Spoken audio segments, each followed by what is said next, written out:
Penny Fife Audio Classics presents A Dickens Christmas by Charles Dickens, with essays written by Benjamin Fife. Narrated by Benjamin Fife.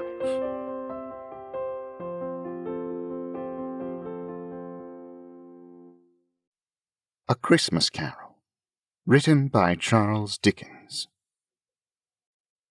I have endeavoured, in this ghostly little book, to raise the ghost of an idea, which shall not put my readers out of humour with themselves, with each other, with the season, or with me. May it haunt their houses pleasantly, and no one wish to lay it. Their faithful friend and servant, C.D. December 1843. Stave 1. Marley's Ghost. Marley was dead, to begin with. There is no doubt whatever about that. The register of his burial was signed by the clergyman, the clerk, the undertaker, and the chief mourner. Scrooge signed it, and Scrooge's name was good upon change for anything he chose to put his hand to. Old Marley was as dead as a doornail. Mind, I don't mean to say that I know of my own knowledge what there is particularly dead about a doornail. I might have been inclined myself to regard a coffin-nail as the deadest piece of ironmongery in the trade. But the wisdom of our ancestors is in the simile, and my unhallowed hands shall not disturb it, or the country's done for. You will, therefore, permit me to repeat emphatically that Marley was as dead as a doornail. Scrooge knew he was dead? Of course he did. How could it be otherwise? Scrooge and he were partners for I don't know how many years. Scrooge was his sole executor, his sole administrator, his sole assign, his sole residuary legatee, his sole friend, and sole mourner. And even Scrooge was not so dreadfully cut up by the sad event, but that he was an excellent man of business on the very day of the funeral, and solemnized it with an undoubted bargain. The mention of Marley's funeral brings me back to the point I started from.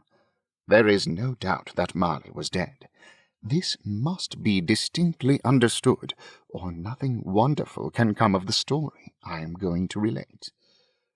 If we were not perfectly convinced that Hamlet's father died before the play began, there would be nothing more remarkable in his taking a stroll at night in an easterly wind upon his own ramparts than there would be in any other middle-aged gentleman rashly turning out after dark in a breezy spot, say St. Paul's churchyard, for instance, literally to astonish his son's weak mind. Scrooge never painted out old Marley's name. There it stood, years afterwards, above the warehouse door, Scrooge and Marley. The firm was known as Scrooge and Marley.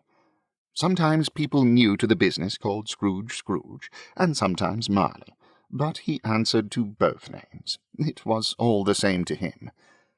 Oh, but he was a tight-fisted hand at the grindstone, Scrooge.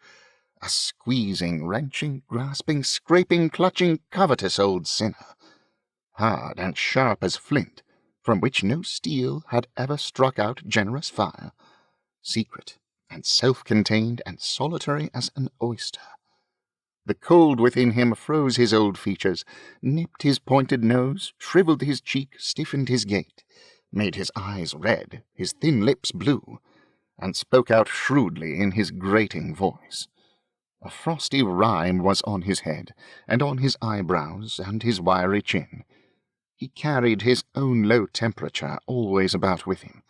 He iced his office in the dog-days, and didn't thaw it 1 degree at Christmas. External heat and cold had little influence on Scrooge. No warmth could warm, no wintry weather chill him. No wind blew that was bitterer than he. No falling snow was more intent upon its purpose, no pelting rain less open to entreaty. Foul weather didn't know where to have him. The heaviest rain and snow and hail and sleet could boast of the advantage over him in only one respect. They often came down handsomely, and Scrooge never did. Nobody ever stopped him in the street to say with gladsome looks, "My dear Scrooge, how are you? When will you come to see me?"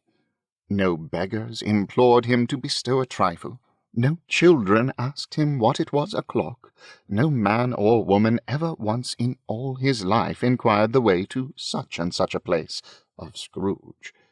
Even the blind men's dogs appeared to know him, and when they saw him coming on, would tug their owners into doorways and up courts, and then would wag their tails, as though they said, "No eye at all is better than an evil eye, dark master." But what did Scrooge care? It was the very thing he liked, to edge his way along the crowded paths of life, warning all human sympathy to keep its distance, was what the knowing ones call nuts to Scrooge. Once upon a time, of all the good days in the year, on Christmas Eve, old Scrooge sat busy in his counting-house. It was cold, bleak, biting weather, foggy withal, and he could hear the people in the court outside go wheezing up and down, beating their hands upon their breasts and stamping their feet upon the pavement stones to warm them. The city clocks had only just gone 3, but it was quite dark already. It had not been light all day, and candles were flaring in the windows of the neighbouring offices, like ruddy smears upon the palpable brown air.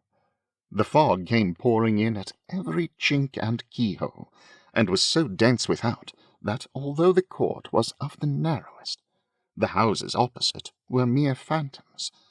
To see the dingy cloud come drooping down, obscuring everything, one might have thought that nature lived hard by, and was brewing on a large scale. The door of Scrooge's counting-house was open that he might keep his eye upon his clerk, who in a dismal little cell beyond, a sort of tank, was copying letters. Scrooge had a very small fire, but the clerk's fire was so very much smaller that it looked like one coal. But he couldn't replenish it, for Scrooge kept the coal-box in his own room, and so surely as the clerk came in with the shovel, the master predicted that it would be necessary for them to part. Wherefore the clerk put on his white comforter, and tried to warm himself at the candle, in which effort, not being a man of a strong imagination, he failed. "A Merry Christmas, uncle! God save you!" cried a cheerful voice. It was the voice of Scrooge's nephew, who came upon him so quickly that this was the first intimation he had of his approach. "Bah!" said Scrooge. "Humbug!" He had so heated himself with rapid walking in the fog and frost, this nephew of Scrooge's, that he was all in a glow. His face was ruddy and handsome, his eyes sparkled, and his breath smoked again. "Christmas a humbug, uncle!" said Scrooge's nephew. "You don't mean that, I am sure." "I do," said Scrooge. "Merry Christmas! What right have you to be merry? What reason have you to be merry? You're poor enough." "Come, then," returned the nephew gaily. "What right have you to be dismal? What reason have you to be morose? You're rich enough." Scrooge, having no better answer ready on the spur of the moment, said, "Bah!" again, and followed it up with "Humbug!" "Don't be cross, uncle," said the nephew. "What else can I be?" returned the uncle, "when I live in such a world of fools as this? Merry Christmas! Out upon Merry Christmas!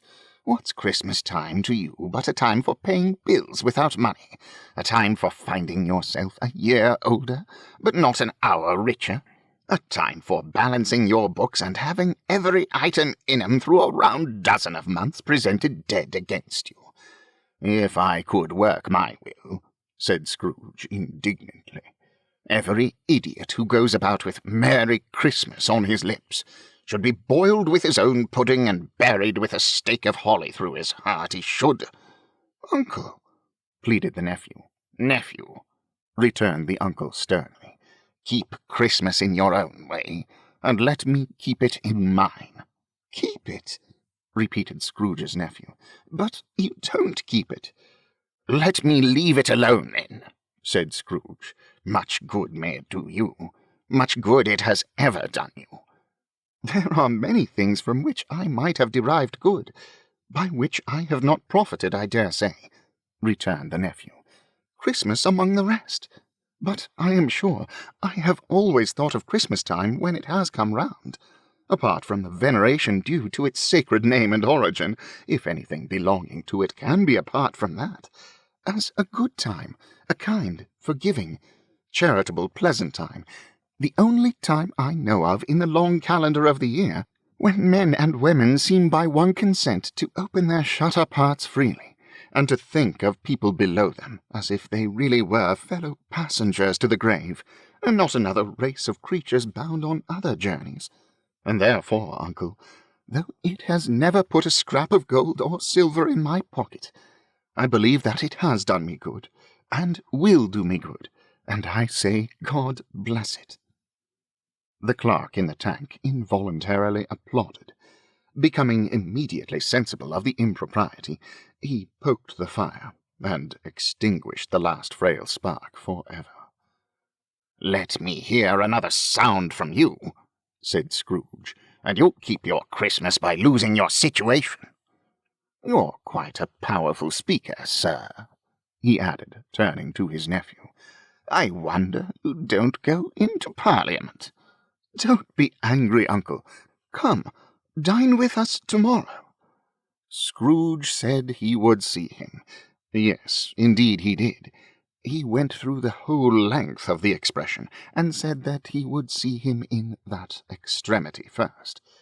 "But why?" cried Scrooge's nephew. "Why?" "Why did you get married?" said Scrooge. "Because I fell in love." "Because you fell in love," growled Scrooge, as if that were the only thing in the world more ridiculous than a Merry Christmas. "Good afternoon." "Nay, uncle, but you never came to see me before that happened. Why give it as a reason for not coming now?" "Good afternoon," said Scrooge. "I want nothing from you. I ask nothing of you. Why cannot we be friends?" "Good afternoon," said Scrooge. "I am sorry with all my heart to find you so resolute. We have never had any quarrel to which I have been a party, but I have made the trial in homage to Christmas, and I'll keep my Christmas humour to the last, so a Merry Christmas, uncle." "Good afternoon," said Scrooge. "And a Happy New Year." "Good afternoon," said Scrooge. His nephew left the room without an angry word, notwithstanding. He stopped at the outer door to bestow the greetings of the season on the clerk, who, cold as he was warmer than Scrooge, for he returned them cordially. "There's another fellow," muttered Scrooge, who overheard him. "My clerk, with 15 shillings a week, and a wife and family, talking about a Merry Christmas. I'll retire to Bedlam." This lunatic, in letting Scrooge's nephew out, had let 2 other people in. They were portly gentlemen, pleasant to behold, and now stood with their hats off in Scrooge's office. They had books and papers in their hands, and bowed to him. "Scrooge and Marley's, I believe," said one of the gentlemen, referring to his list. "Have I the pleasure of addressing Mr. Scrooge or Mr. Marley?" "Mr. Marley has been dead these 7 years," Scrooge replied. "He died 7 years ago, this very night." "We have no doubt his liberality is well represented by his surviving partner," said the gentleman, presenting his credentials. It certainly was, for they had been 2 kindred spirits. At the ominous word liberality, Scrooge frowned, and shook his head, and handed the credentials back. "At this festive season of the year, Mr. Scrooge," said the gentleman, taking up a pen, "it is more than usually desirable that we should make some slight provision for the poor and destitute, who suffer greatly at the present time. Many thousands are in want of common necessaries. Hundreds of thousands are in want of common comforts, sir." "Are there no prisons?" asked Scrooge. Plenty of prisons, said the gentleman, laying down the pen again. And the union workhouses, demanded Scrooge, are they still in operation? They are, still, returned the gentleman. I wish I could say they were not. The treadmill and the poor law are in full vigour, then, said Scrooge. Both very busy, sir. Oh, I was afraid from what you said at first that something had occurred to stop them in their useful course, said Scrooge. I'm very glad to hear it. Under the impression that they scarcely furnish Christian cheer of mind or body to the multitude, returned the gentleman, a few of us are endeavouring to raise a fund, to buy the poor some meat and drink, and means of warmth. We choose this time because it is a time, of all others, when want is keenly felt, and abundance rejoices. What shall I put you down for? Nothing, Scrooge replied. You wish to be anonymous? I wish to be left alone, said Scrooge. Since you ask me what I wish, that is my answer. I don't make merry myself at Christmas, and I can't afford to make idle people merry. I help to support the establishments I have mentioned. They cost enough, and those who are badly off must go there. Many can't go there, and many would rather die. If they would rather die, said Scrooge, they had better do it, and decrease the surplus population. Besides, excuse me, I don't know that.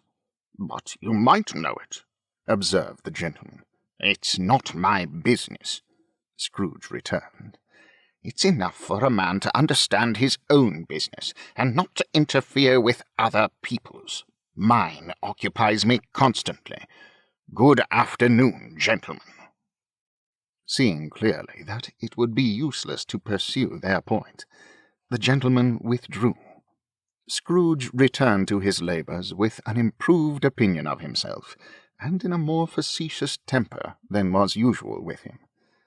Meanwhile, the fog and darkness thickened so that people ran about with flaring links, proffering their services to go before horses in carriages, and conduct them on their way.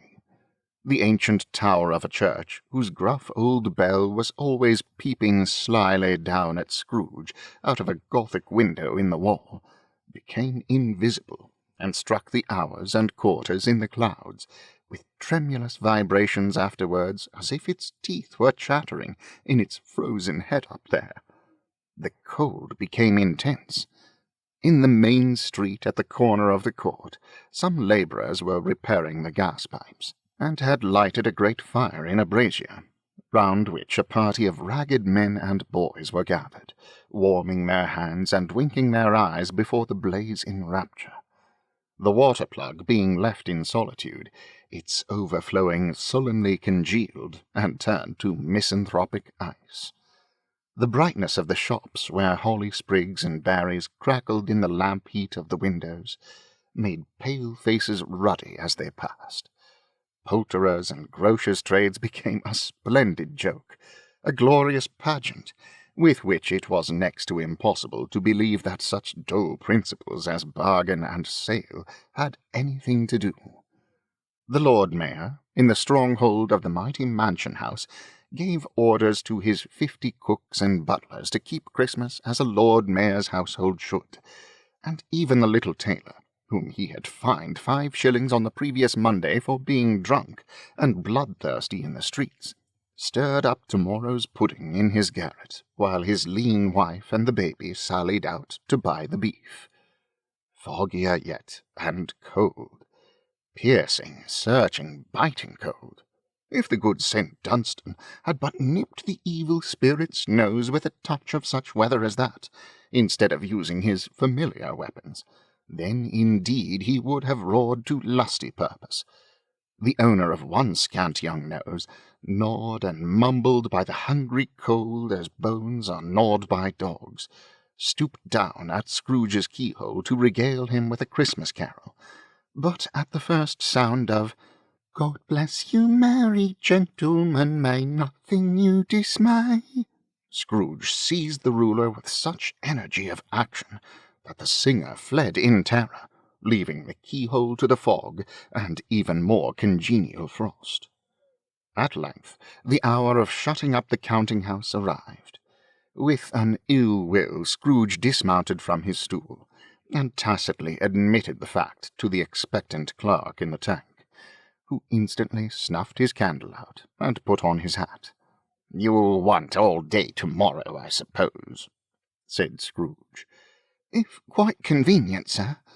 "It's not convenient," said Scrooge, "and it's not fair. If I was to stop half-a-crown for it, you'd think yourself ill-used, I'll be bound." The clerk smiled faintly. "And yet," said Scrooge, "you don't think me ill-used when I pay a day's wages for no work?" The clerk observed that it was only once a year. "A poor excuse for picking a man's pocket every 25th of December," said Scrooge, buttoning his greatcoat to the chin. "But I suppose you must have the whole day. Be here all the earlier next morning." The clerk promised that he would, and Scrooge walked out with a growl. The office was closed in a twinkling, and the clerk, with the long ends of his white comforter dangling below his waist, for he boasted no greatcoat, went down a slide on Cornhill, at the end of a lane of boys 20 times, in honour of its being Christmas Eve, and then ran home to Camden Town as hard as he could pelt, to play at blind man's buff.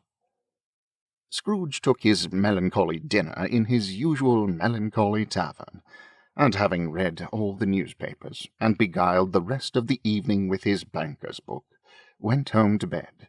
He lived in chambers which had once belonged to his deceased partner.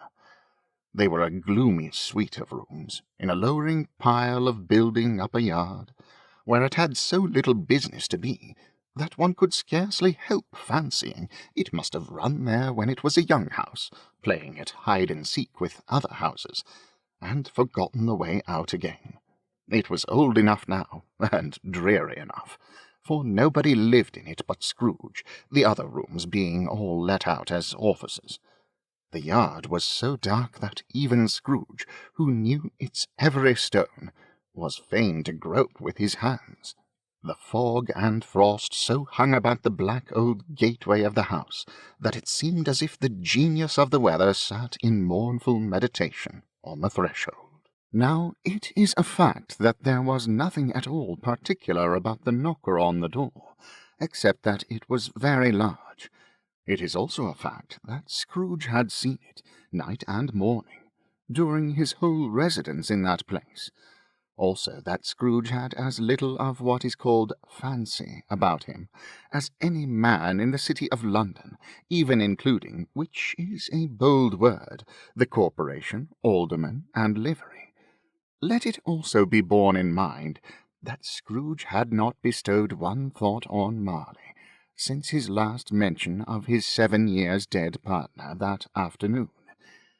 And then let any man explain to me, if he can, how it happened that Scrooge, having his key in the lock of the door, saw in the knocker, without its undergoing any intermediate process of change, not a knocker, but Marley's face.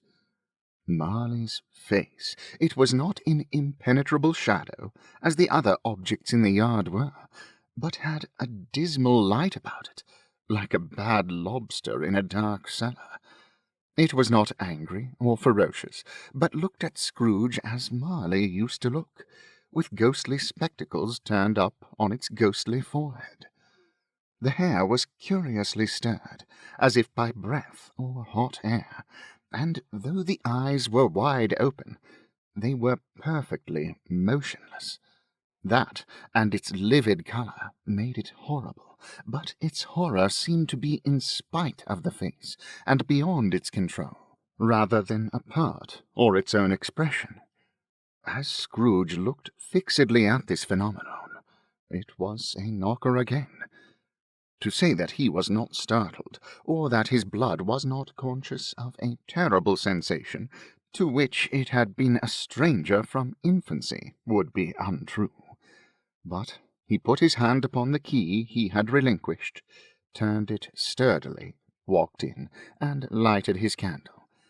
He did pause with a moment's irresolution before he shut the door, and he did look cautiously behind it first, as if he half expected to be terrified with the sight of Marley's pigtail sticking out into the hall.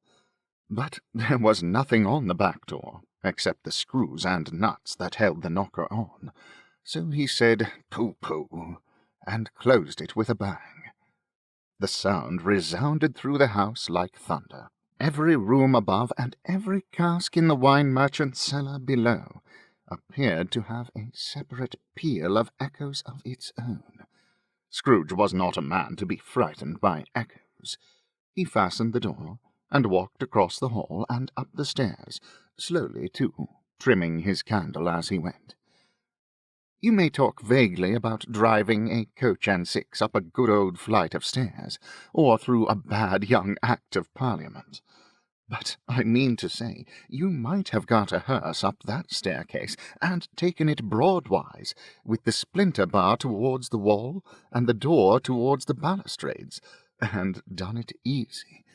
There was plenty of width for that, and room to spare, which is perhaps the reason why Scrooge thought he saw a locomotive hearse going on before him in the gloom.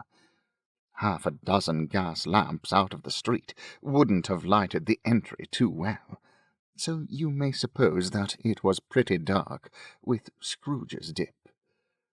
Up Scrooge went, not caring a button for that.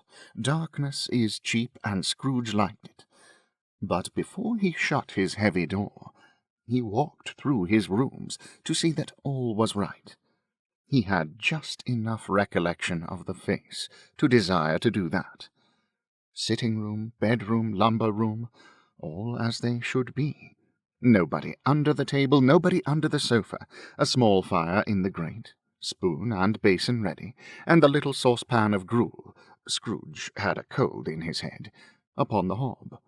Nobody under the bed, nobody in the closet, nobody in his dressing-gown, which was hanging up in a suspicious attitude against the wall.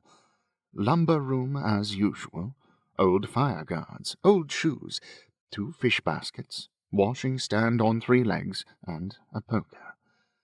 Quite satisfied, he closed his door, and locked himself in, double-locked himself in, which was not his custom. Thus secured against surprise, he took off his cravat, put on his dressing-gown and slippers, and his nightcap, and sat down before the fire to take his gruel. It was a very low fire indeed, nothing on such a bitter night. He was obliged to sit close to it, and brood over it, before he could extract the least sensation of warmth from such a handful of fuel. The fireplace was an old one, built by some Dutch merchant long ago, and paved all round with quaint Dutch tiles, designed to illustrate the Scriptures. There were Cains and Abels, Pharaoh's daughters, queens of Sheba, angelic messengers descending through the air on cloud-like feather beds, Abrahams, Belshazzars, apostles putting off to sea in butter-boats, hundreds of figures to attract his thoughts. And yet that face of Marley, 7 years dead, came like the ancient prophet's rod, and swallowed up the whole. If each smooth tile had been a blank at first, with power to shape some picture on its surface from the disjointed fragments of his thoughts, there would have been a copy of old Marley's head on every one. "Humbug!" said Scrooge, and walked across the room. After several turns he sat down again. As he threw his head back in the chair, his glance happened to rest upon a bell, a disused bell that hung in the room, and communicated for some purpose now forgotten with a chamber in the highest story of the building. It was with great astonishment, and with a strange, inexplicable dread, that as he looked, he saw this bell begin to swing. It swung so softly in the outset that it scarcely made a sound, but soon It rang out loudly, and so did every bell in the house. This might have lasted half a minute or a minute, but it seemed an hour. The bells ceased as they had begun, together. They were succeeded by a clanking noise deep down below, as if some person were dragging a heavy chain over the casks in the wine merchant's cellar. Scrooge then remembered to have heard that ghosts in haunted houses were described as dragging chains.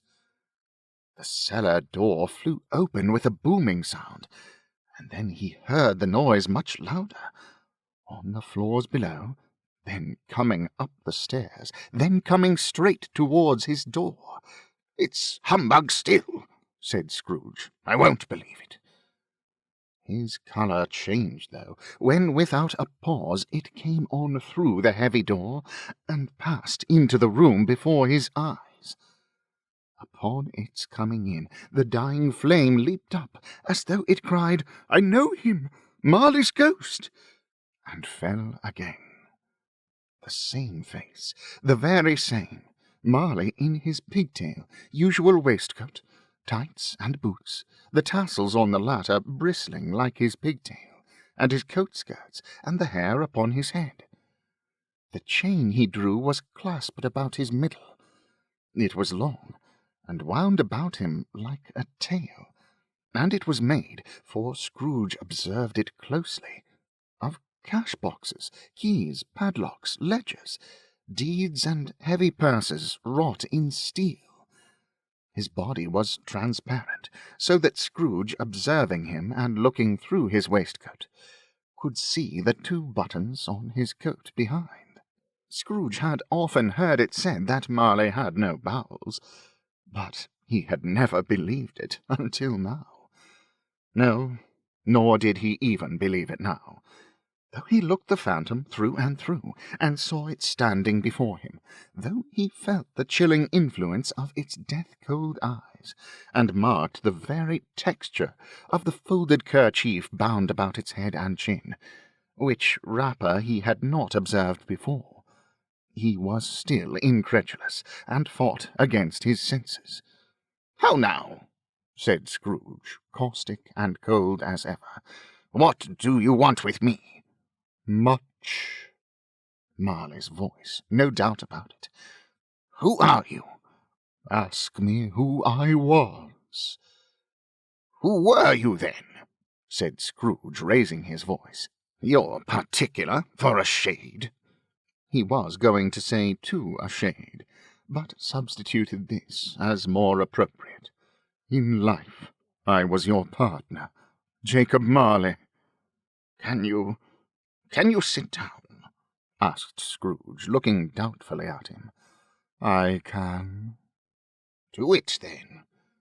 Scrooge asked the question because he didn't know whether a ghost so transparent might find himself in condition to take a chair, and felt that in the event of its being impossible, it might involve the necessity of an embarrassing explanation. But the ghost sat down on the opposite side of the fireplace, as if he were quite used to it. "You don't believe in me," observed the ghost. "I don't," said Scrooge. "What evidence would you have of my reality, beyond that of your senses?" "I don't know," said Scrooge. "Why do you doubt your senses?" "Because," said Scrooge, "a little thing affects them. A slight disorder of the stomach makes them cheats. You may be an undigested bit of beef, a blot of mustard, a crumb of cheese, a fragment of an underdone potato. There's more of gravy than of grave about you, whatever you are." Scrooge was not much in the habit of cracking jokes, nor did he feel in his heart by any means waggish then. The truth is that he tried to be smart, as a means of distracting his own attention, and keeping down his terror, for the spectre's voice disturbed the very marrow in his bones. To sit staring at those fixed, glazed eyes, in silence for a moment, would play, Scrooge felt, the very deuce with him. There was something very awful, too, in the spectre's being provided with an infernal atmosphere of its own. Scrooge could not feel it himself, but this was clearly the case, for though the ghost sat perfectly motionless, its hair and skirts and tassels were still agitated as by the hot vapour from an oven. "You see this toothpick?" said Scrooge, returning quickly to the charge, for the reason just assigned, and wishing, though it were only for a second, to divert the vision's stony gaze from himself. "I do," replied the ghost. "You are not looking at it," said Scrooge. "But I see it," said the ghost, "notwithstanding." "Well," returned Scrooge, "I have but to swallow this, and be for the rest of my days persecuted by a legion of goblins, all of my own creation. Humbug, I tell you! Humbug!" At this the spirit raised a frightful cry, and shook its chain with such a dismal and appalling noise that Scrooge held on tight to his chair, to save himself from falling in a swoon. But how much greater was his horror, when the phantom, taking off the bandage round its head, as if it were too warm to wear indoors, its lower jaw dropped down upon its breast. Scrooge fell upon his knees, and clasped his hands before his face. "Mercy!" he said. "Dreadful apparition! Why do you trouble me?" "Man of the worldly mind," replied the ghost, "do you believe in me or not?" "I do," said Scrooge. "I must. But why do spirits walk the earth, and why do they come to me?" "It is required of every man," the ghost returned, "that the spirit within him should walk abroad among his fellow men, and travel far and wide, and if that spirit goes not forth in life, it is condemned to do so after death. It is doomed to wander through the world. Oh, woe is me! And witness what it cannot share, but might have shared on earth, and turned to happiness." Again the spectre raised a cry, and shook its chain, and wrung its shadowy hands. "You are fettered," said Scrooge, trembling. "Tell me why." "I wear the chain I forged in life," replied the ghost. "I made it, link by link, and yard by yard. I girded it on of my own free will, and of my own free will I wore it. Is its pattern strange to you?" Scrooge trembled more and more. "Or would you know," pursued the ghost, "the weight and length of the strong coil you bear yourself? It was full as heavy and as long as this, 7 Christmas Eves ago. You have laboured on it since. It is a ponderous chain."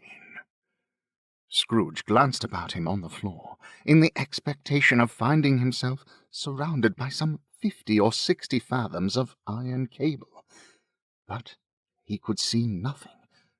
"Jacob," he said imploringly, "old Jacob Marley, tell me more. Speak comfort to me, Jacob." "I have none to give," the ghost replied. "It comes from other regions, Ebenezer Scrooge, and is conveyed by other ministers to other kinds of men. Nor can I tell you what I would. A very little more is all permitted to me. I cannot rest, I cannot stay, I cannot linger anywhere. My spirit never walked beyond our counting-house, mark me. In life, my spirit never roved beyond the narrow limits of our money-changing hole, and weary journeys lie before me." It was a habit with Scrooge, whenever he became thoughtful, to put his hands in his breeches pockets. Pondering on what the ghost had said, he did so now, but without lifting up his eyes or getting off his knees. "You must have been very slow about it, Jacob," Scrooge observed in a business-like manner, though with humility and deference. "Slow?" the ghost repeated. 7 years dead, mused Scrooge, and travelling all the time. "The whole time," said the ghost. "No rest, no peace, incessant torture of remorse." "You travel fast?" said Scrooge. "On the wings of the wind," replied the ghost. "You might have got over a great quantity of ground in 7 years," said Scrooge. The ghost, on hearing this, set up another cry, and clanked its chain so hideously in the dead silence of the night, that the ward would have been justified in indicting it for a nuisance. "Oh, captive bound and double-ironed," cried the phantom, "not to know that ages of incessant labour by immortal creatures for this earth must pass into eternity before the good of which it is susceptible is all developed. Not to know that any Christian spirit working kindly in its little sphere, whatever it may be, will find its mortal life too short for its vast means of usefulness. Not to know that no space of regret can make amends for one life's opportunity misused. Yet such was I. Oh, such was I." "But you were always a good man of business, Jacob," faltered Scrooge, who now began to apply this to himself. "Business!" cried the ghost, wringing its hands again. "Mankind was my business, the common welfare was my business, charity, mercy, forbearance, and benevolence were all my business.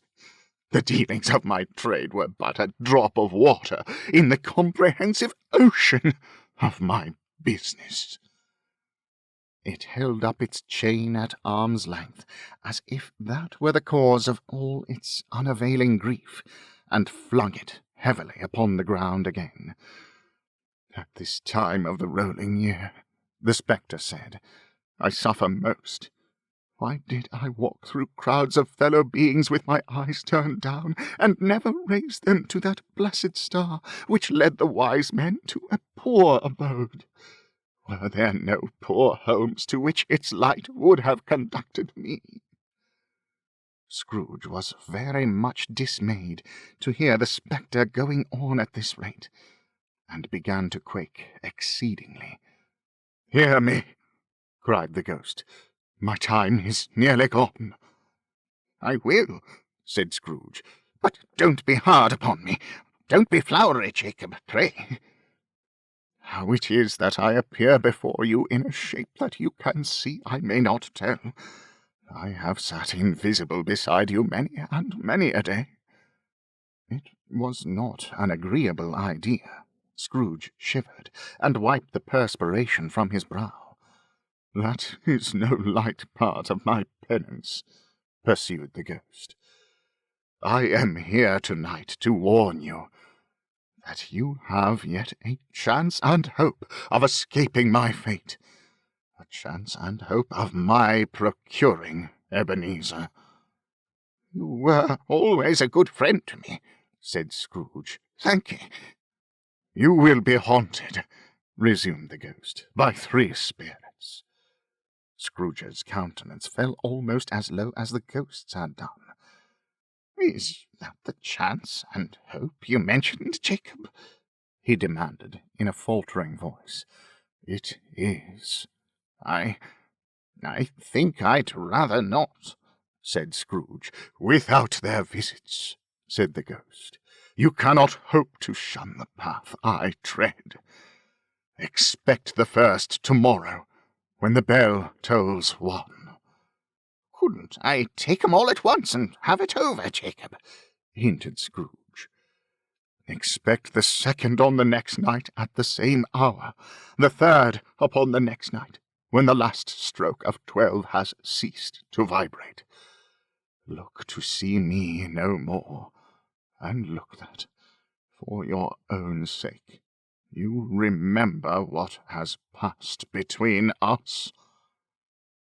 When it had said these words, the spectre took its wrapper from the table, and bound it round its head, as before. Scrooge knew this by the smart sound its teeth made, when the jaws were brought together by the bandage.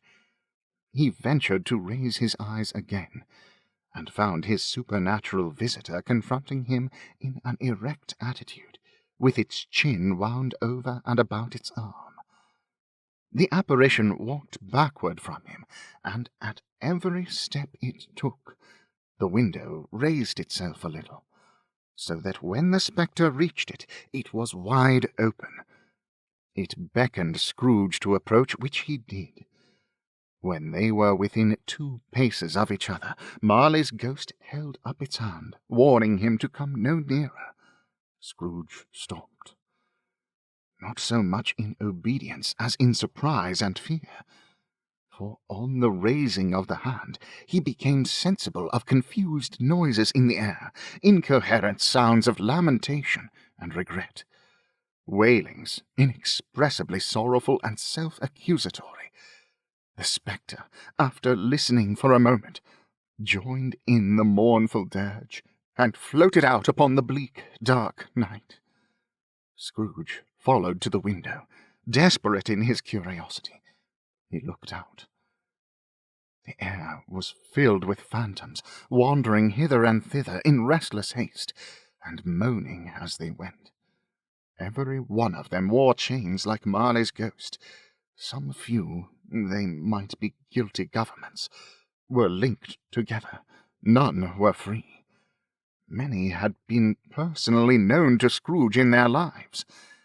He had been quite familiar with one old ghost, in a white waistcoat, with a monstrous iron safe attached to its ankle, who cried piteously at being unable to assist a wretched woman with an infant, whom it saw below upon a doorstep. The misery with them all was clearly that they sought to interfere for good in human matters, and had lost the power for ever. Whether these creatures faded into the mist, or mist enshrouded them, he could not tell. But they and their spirit voices faded together, and the night became as it had been when he walked home. Scrooge closed the window, and examined the door by which the ghost had entered. It was double-locked, as he had locked it with his own hands, and the bolts were undisturbed. He tried to say humbug, but stopped at the first syllable. And being, from the emotion he had undergone, or the fatigues of the day, or his glimpse of the invisible world, or the dull conversation of the ghost, or the lateness of the hour, much in need of repose, went straight to bed without undressing, and fell asleep upon the instant. Stave 2. The First of the Spirits. When Scrooge awoke, it was so dark that looking out of bed he could scarcely distinguish the transparent window from the opaque walls of his chamber. He was endeavouring to pierce the darkness with his ferret eyes, when the chimes of a neighbouring church struck the 4 quarters. So he listened for the hour.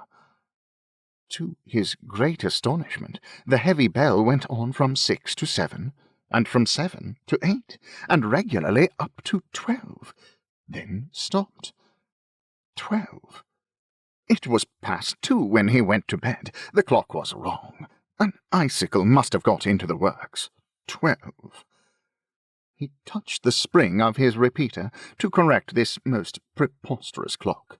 Its rapid little pulse beat 12, and stopped. "Why, it isn't possible," said Scrooge, "that I can have slept through a whole day and far into another night. It isn't possible that anything has happened to the sun, and this is 12 at noon." The idea being an alarming one, he scrambled out of bed and groped his way to the window. He was obliged to rub the frost with the sleeve of his dressing-gown before he could see anything, and could see very little then. All he could make out was that it was still very foggy and extremely cold, and that there was no noise of people running to and fro, and making a great stir, as there unquestionably would have been, if night had beaten off bright day, and taken possession of the world. This was a great relief, because 3 days after sight of the first exchange paid to Mr. Ebenezer Scrooge on his order, and so forth, would have become a mere United States security, if there were no days to count by. Scrooge went to bed again, and thought, and thought, and thought it over and over, and could make nothing of it.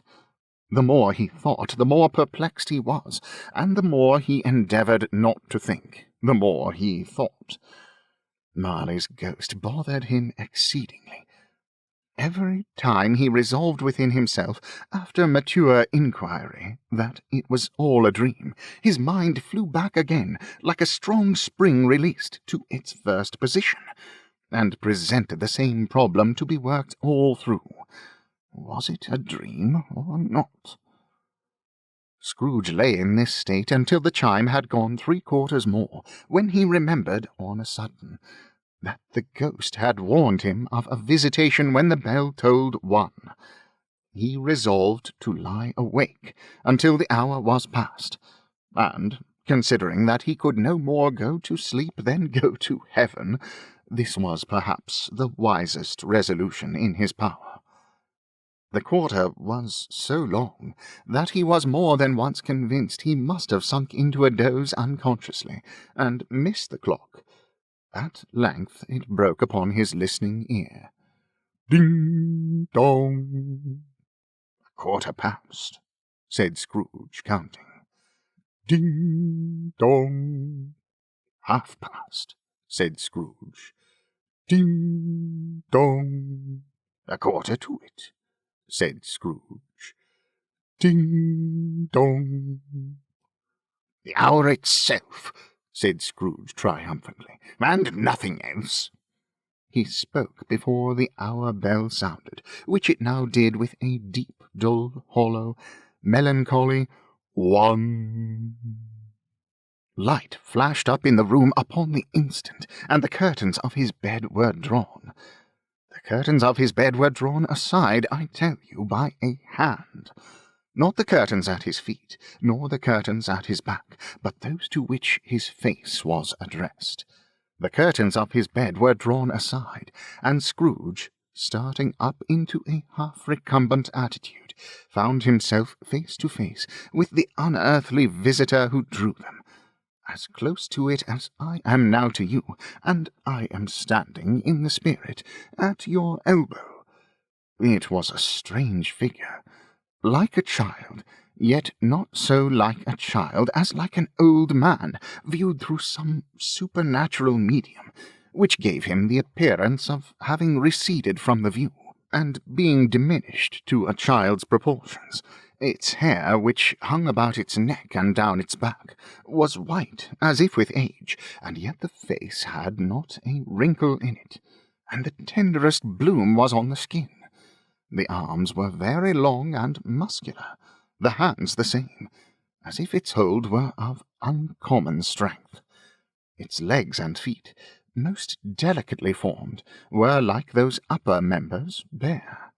It wore a tunic of the purest white, and round its waist was bound a lustrous belt, the sheen of which was beautiful. It held a branch of fresh green holly in its hand, and, in singular contradiction of that wintry emblem, had its dress trimmed with summer flowers.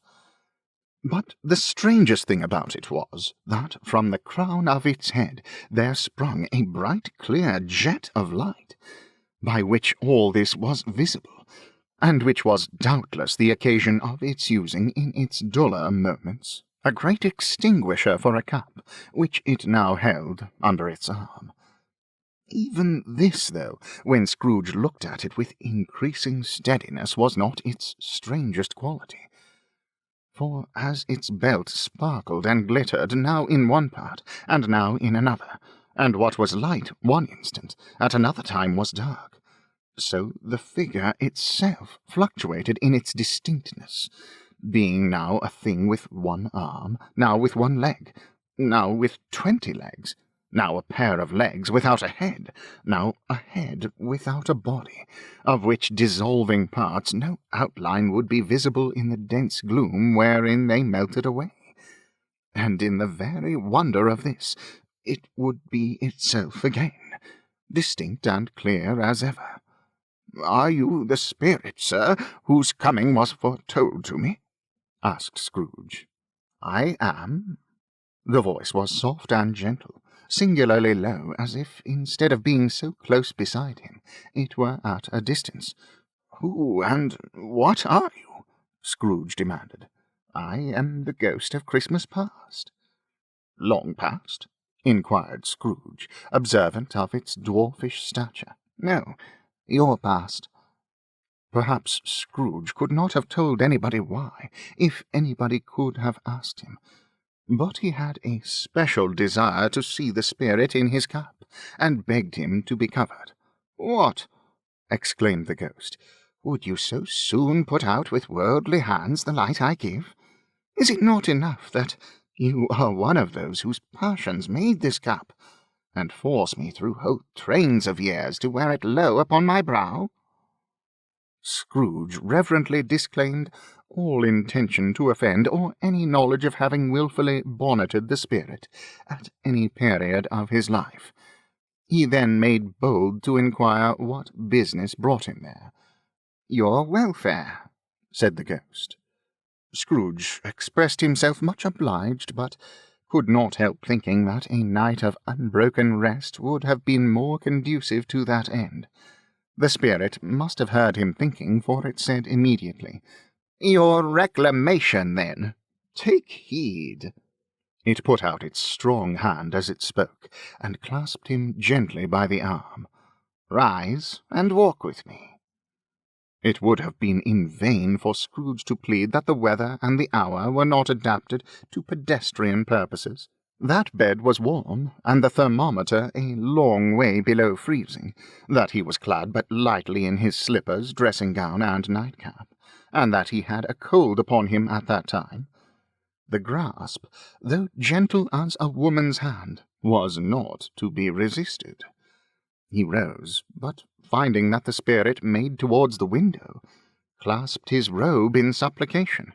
"I am mortal," Scrooge remonstrated, "and liable to fall." "Bear but a touch of my hand there," said the spirit, laying it upon his heart, "and you shall be upheld in more than this." As the words were spoken, they passed through the wall, and stood upon an open country road, with fields on either hand. The city had entirely vanished, not a vestige of it was to be seen. The darkness and the mist had vanished with it, for it was a clear, cold winter day, with snow upon the ground. "Good heaven!" said Scrooge, clasping his hands together as he looked about him. "I was bred in this place. I was a boy here." The spirit gazed upon him mildly. Its gentle touch, though it had been light and instantaneous, appeared still present to the old man's sense of feeling. He was conscious of 1,000 odours floating in the air, each one connected with 1,000 thoughts, and hopes, and joys, and cares long, long forgotten. "Your lip is trembling," said the ghost, "and what is that upon your cheek?" Scrooge muttered with an unusual catching in his voice that it was a pimple, and begged the ghost to lead him where he would. "You recollect the way?" inquired the spirit. "Remember it!" cried Scrooge with fervour. "I could walk it blindfold." "Strange to have forgotten it for so many years," observed the ghost. "Let us go on." They walked along the road, Scrooge recognizing every gate and post and tree, until a little market town appeared in the distance, with its bridge, its church, and winding river. Some shaggy ponies now were seen trotting towards them with boys upon their backs. who called to other boys in country gigs and carts, driven by farmers. All these boys were in great spirits, and shouted to each other, until the broad fields were so full of merry music that the crisp air laughed to hear it. "These are but shadows of the things that have been," said the ghost. "They have no consciousness of us." The jocund travellers came on, and as they came, Scrooge knew and named them every one. Why was he rejoiced beyond all bounds to see them? Why did his cold eye glisten and his heart leap up as they went past? Why was he filled with gladness when he heard them give each other Merry Christmas, as they parted at crossroads and byways for their several homes? What was Merry Christmas to Scrooge? Out upon Merry Christmas! What good had it ever done to him? "The school is not quite deserted," said the ghost. "A solitary child, neglected by his friends, is left there still." Scrooge said he knew it, and he sobbed.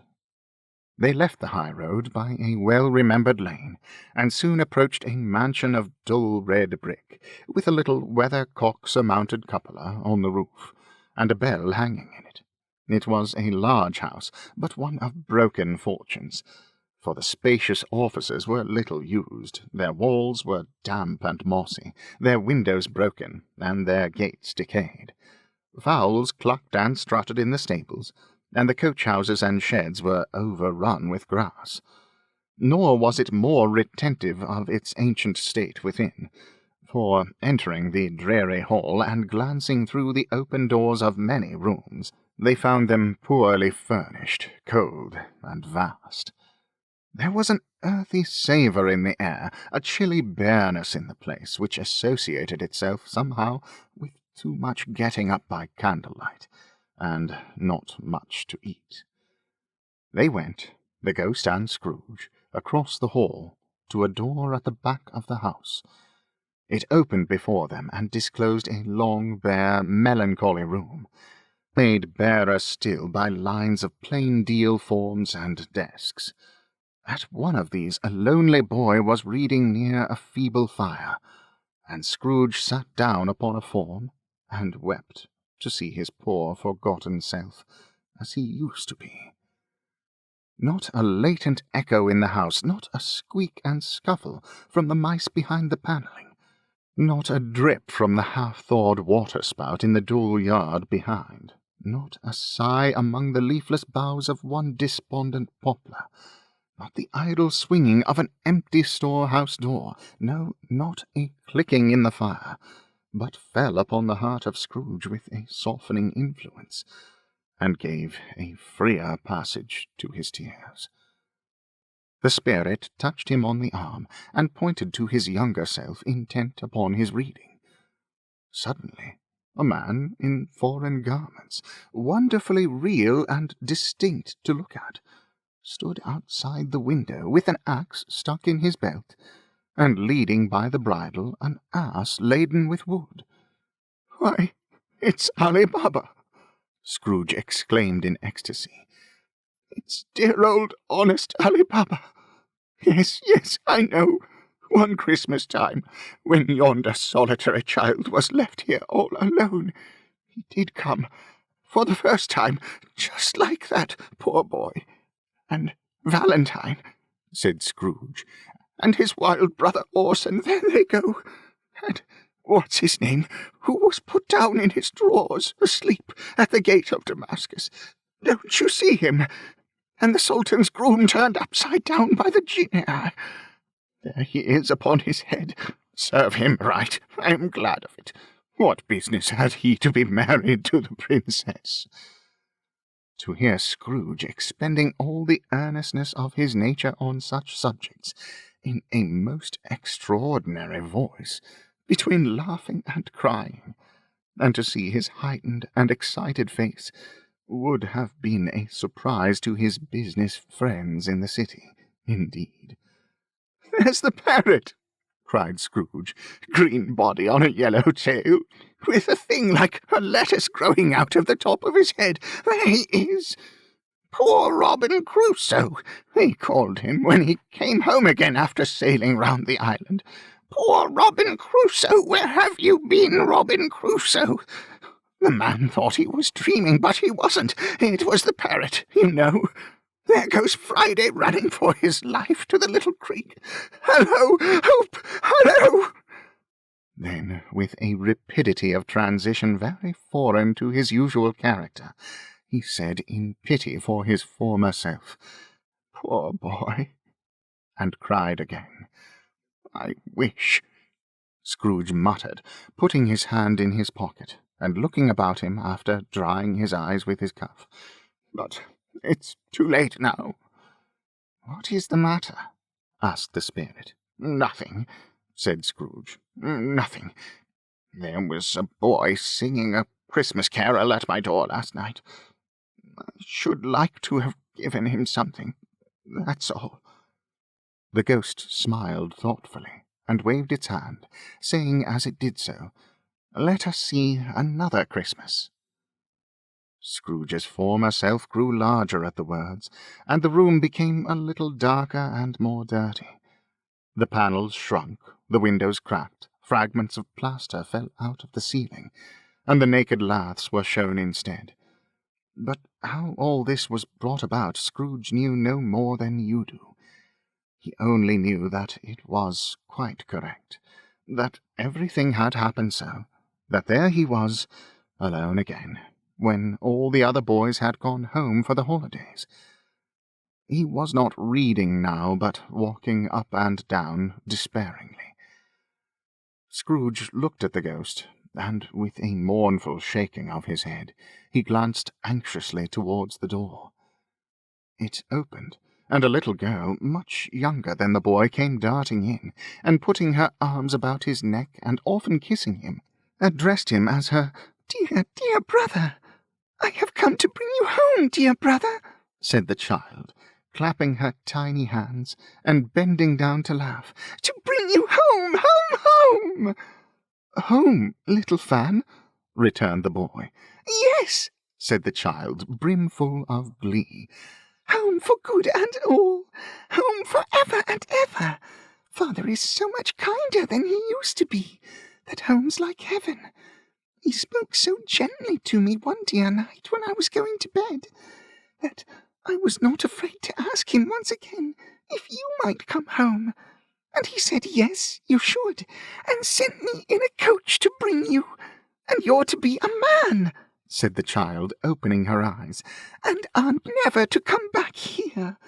But first, we're to be together all the Christmas long, and have the merriest time in all the world." "You are quite a woman, little Fan," exclaimed the boy. She clapped her hands and laughed, and tried to touch his head, but being too little, laughed again, and stood on tiptoe to embrace him. Then she began to drag him in her childish eagerness towards the door, and he, being nothing loth to go, accompanied her. A terrible voice in the hall cried, "Bring down Master Scrooge's box there!" And in the hall appeared the schoolmaster himself, who glared on Master Scrooge with a ferocious condescension, and threw him into a dreadful state of mind by shaking hands with him. He then conveyed him and his sister into the veriest old well of a shivering best parlour that ever was seen, where the maps upon the wall and the celestial and terrestrial globes in the window were waxy with cold. Here he produced a decanter of curiously light wine, and a block of curiously heavy cake, and administered instalments of those dainties to the young people, at the same time sending out a meagre servant to offer a glass of something to the postboy, who answered that he thanked the gentleman, but if it was the same tap as he had tasted before, he had rather not. Master Scrooge's trunk being by this time tied on to the top of the chaise, the children bade the schoolmaster good-bye right willingly, and, getting into it, drove gaily down the garden sweep, the quick wheels dashing the hoar frost and snow from off the dark leaves of the evergreens like spray. "Always a delicate creature, whom a breath might have withered," said the ghost, "but she had a large heart." "So she had," cried Scrooge. "You are right. I will not gainsay it, Spirit. God forbid." "She died a woman," said the ghost, "and had, as I think, children." "One child," Scrooge returned. "True," said the ghost. "Your nephew." Scrooge seemed uneasy in his mind, and answered briefly, "Yes."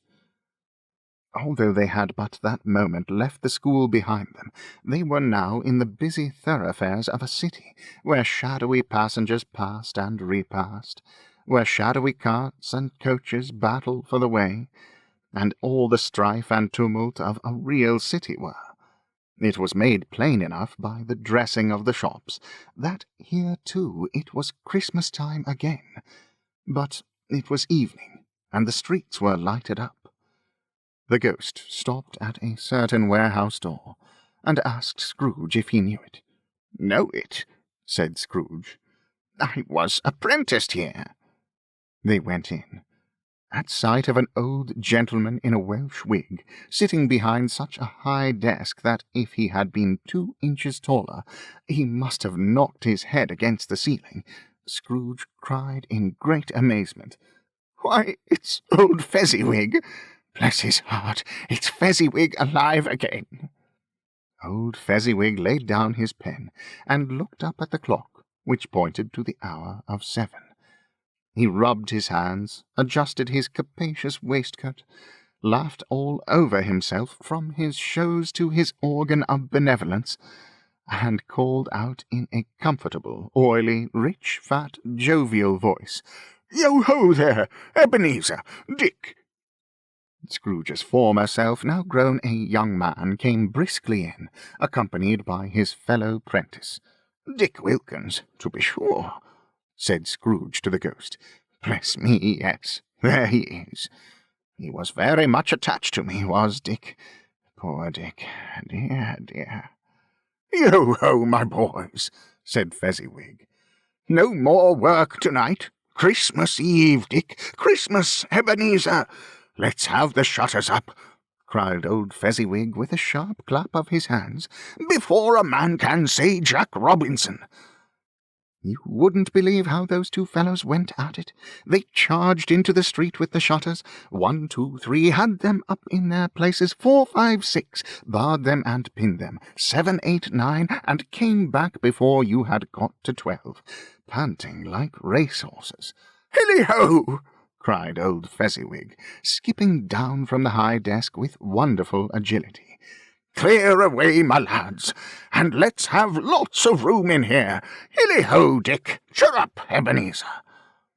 Clear away? There was nothing they wouldn't have cleared away, or couldn't have cleared away, with old Fezziwig looking on. It was done in a minute. Every movable was packed off as if it were dismissed from public life for evermore. The floor was swept and watered, the lamps were trimmed, fuel was heaped upon the fire, and the warehouse was as snug and warm and dry and bright a ballroom as you would desire to see upon a winter's night. In came a fiddler with a music-book, and went up to the lofty desk, and made an orchestra of it, and tuned like 50 stomach-aches. In came Mrs. Fezziwig, one vast substantial smile. In came the 3 Miss Fezziwigs, beaming and lovable. In came the 6 young followers, whose hearts they broke. In came all the young men and women employed in the business. In came the housemaid, with her cousin the baker. In came the cook, with her brother's particular friend, the milkman.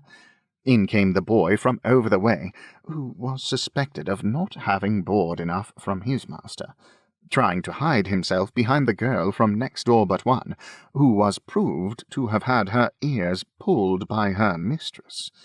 In they all came, one after another, some shyly, some boldly, some gracefully, some awkwardly, some pushing, some pulling.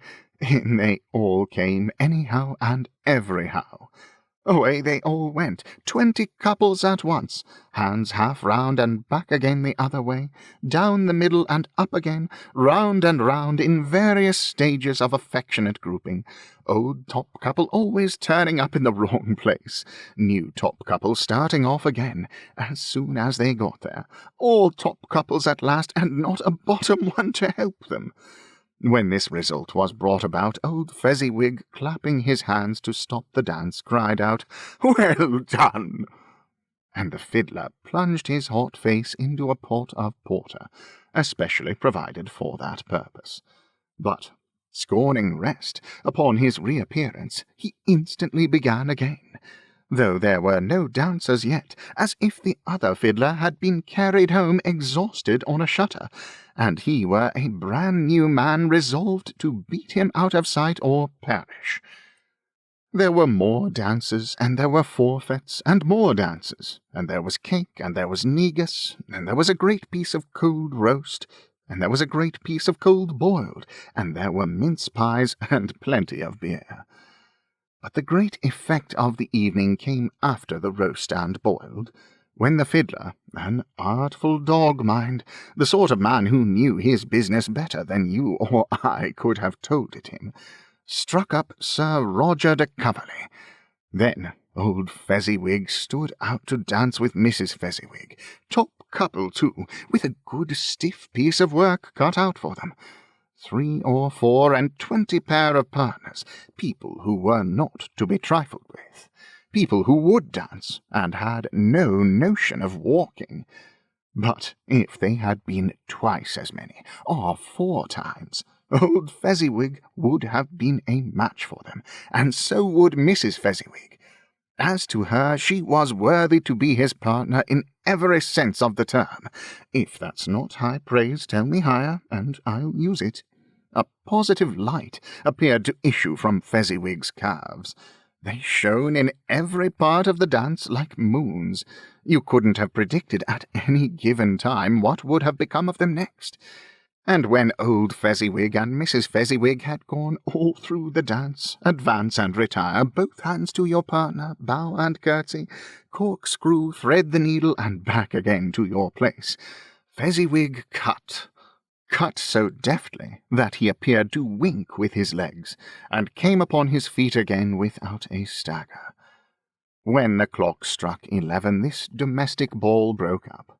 Mr. and Mrs. Fezziwig took their stations, one on either side of the door, and shaking hands with every person individually as he or she went out, wished him or her a Merry Christmas. When everybody had retired but the 2 prentices, they did the same to them, and thus the cheerful voices died away, and the lads were left to their beds, which were under a counter in the back shop. During the whole of this time, Scrooge had acted like a man out of his wits. His heart and soul were in the scene, and with his former self. He corroborated everything, remembered everything, enjoyed everything, and underwent the strangest agitation. It was not until now, when the bright faces of his former self and Dick were turned from them, that he remembered the ghost, and became conscious that it was looking full upon him, while the light upon its head burnt very clear. "A small matter," said the ghost, "to make these silly folks so full of gratitude." "Small?" echoed Scrooge. The spirit signed to him to listen to the 2 apprentices, who were pouring out their hearts in praise of Fezziwig, and when he had done so, said, "Why, is it not? He has spent but a few pounds of your mortal money, 3 or 4, perhaps. Is that so much that he deserves this praise?" "It isn't that," said Scrooge, heated by the remark, and speaking unconsciously like his former, not his latter self. "It isn't that, Spirit. He has the power to render us happy or unhappy, to make our service light or burdensome, a pleasure or a toil.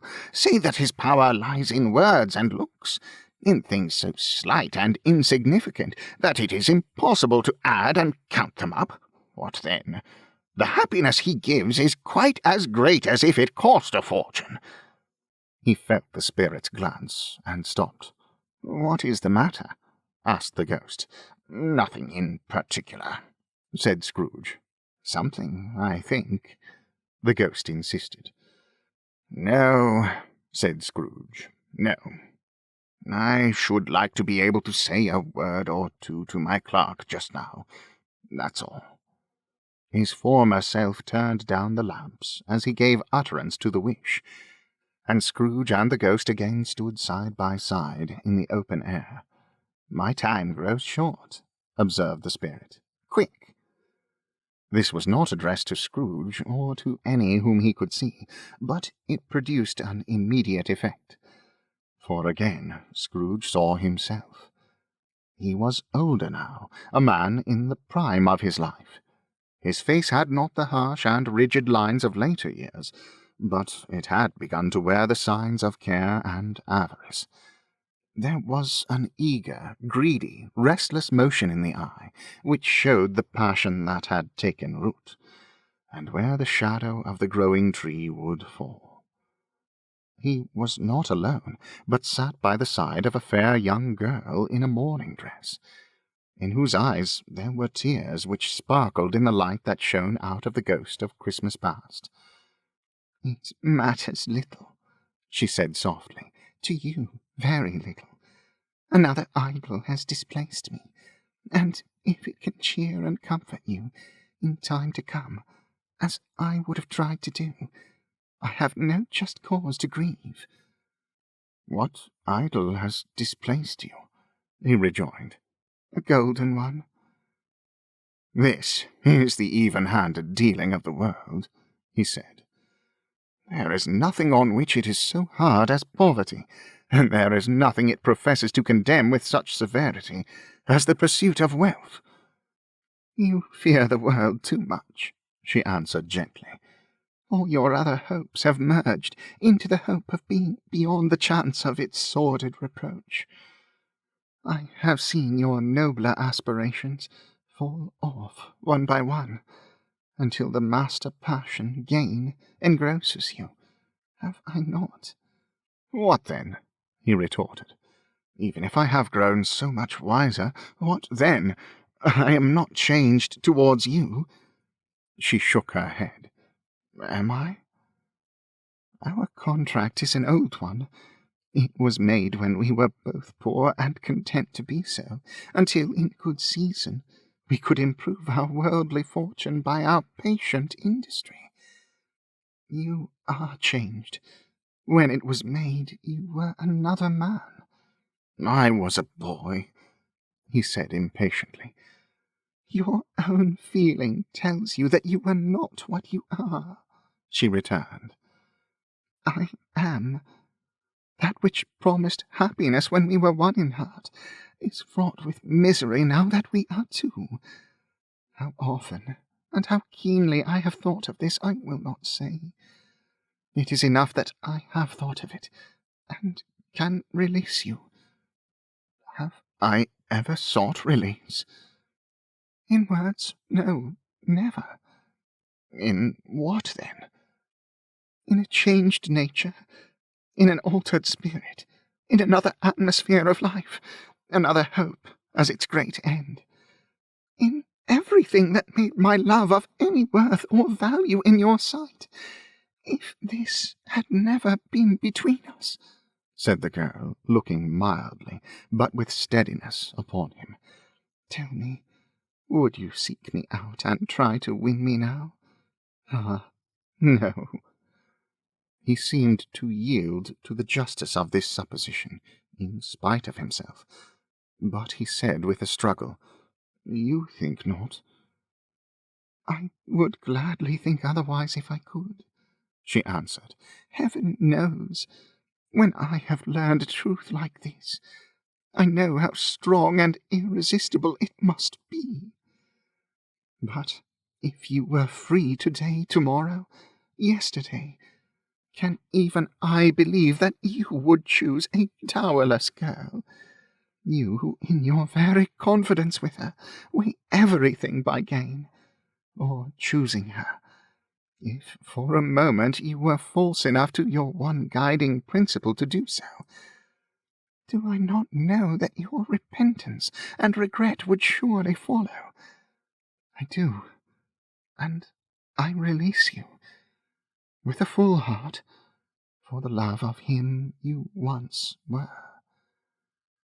He was about to speak, but with her head turned from him, she resumed. "You may. The memory of what is past half makes me hope you will have pain in this. A very, very brief time, and you will dismiss the recollection of it, gladly, as an unprofitable dream, from which it happened well that you awoke. May you be happy in the life you have chosen." She left him, and they parted. "Spirit," said Scrooge, "show me no more. Conduct me home. Why do you delight to torture me?" "One shadow more," exclaimed the ghost. "No more!" cried Scrooge. "No more! I don't wish to see it. Show me no more!" But the relentless ghost pinioned him in both his arms, and forced him to observe what happened next. They were in another scene and place, a room not very large or handsome, but full of comfort. Near to the winter fire sat a beautiful young girl, so like that last that Scrooge believed it was the same, until he saw her, now a comely matron, sitting opposite her daughter. The noise in this room was perfectly tumultuous, for there were more children there than Scrooge in his agitated state of mind could count, and, unlike the celebrated herd in the poem, they were not 40 children conducting themselves like one, but every child was conducting itself like 40. The consequences were uproarious beyond belief, but no one seemed to care. On the contrary, the mother and daughter laughed heartily, and enjoyed it very much, and the latter, soon beginning to mingle in the sports, got pillaged by the young brigands most ruthlessly. What would I not have given to be one of them, though I never could have been so rude. No, no. I wouldn't for the wealth of all the world have crushed that braided hair and torn it down, and for the precious little shoe I wouldn't have plucked it off, God bless my soul, to save my life. As to measuring her waist in sport, as they did, bold young brood, I couldn't have done it. I should have expected my arm to have grown round it for a punishment, and never come straight again. And yet I should have dearly liked, I own, to have touched her lips, to have questioned her, that she might have opened them, to have looked upon the lashes of her downcast eyes, and never raised a blush, to have let loose waves of hair, an inch of which would be a keepsake beyond price. In short, I should have liked, I do confess, to have had the lightest license of a child, and yet to have been man enough to know its value. But now a knocking at the door was heard, and such a rush ensued that she with laughing face and plundered dress was borne towards it, the centre of a flushed and boisterous group, just in time to greet the father, who came home attended by a man laden with Christmas toys and presents. Then the shouting and the struggling and the onslaught that was made on the defenceless porter, the scaling him with chairs for ladders to dive into his pockets, despoil him of brown paper parcels, hold on tight by his cravat, hug him round his neck, pommel his back, and kick his legs in irrepressible affection. The shouts of wonder and delight with which the development of every package was received, the terrible announcement that the baby had been taken in the act of putting a doll's frying-pan into his mouth, and was more than suspected of having swallowed a fictitious turkey, glued on a wooden platter, the immense relief of finding this a false alarm, the joy and gratitude and ecstasy, they are all indescribable alike. It is enough that by degrees the children and their emotions got out of the parlour, and by one stair at a time up to the top of the house, where they went to bed, and so subsided.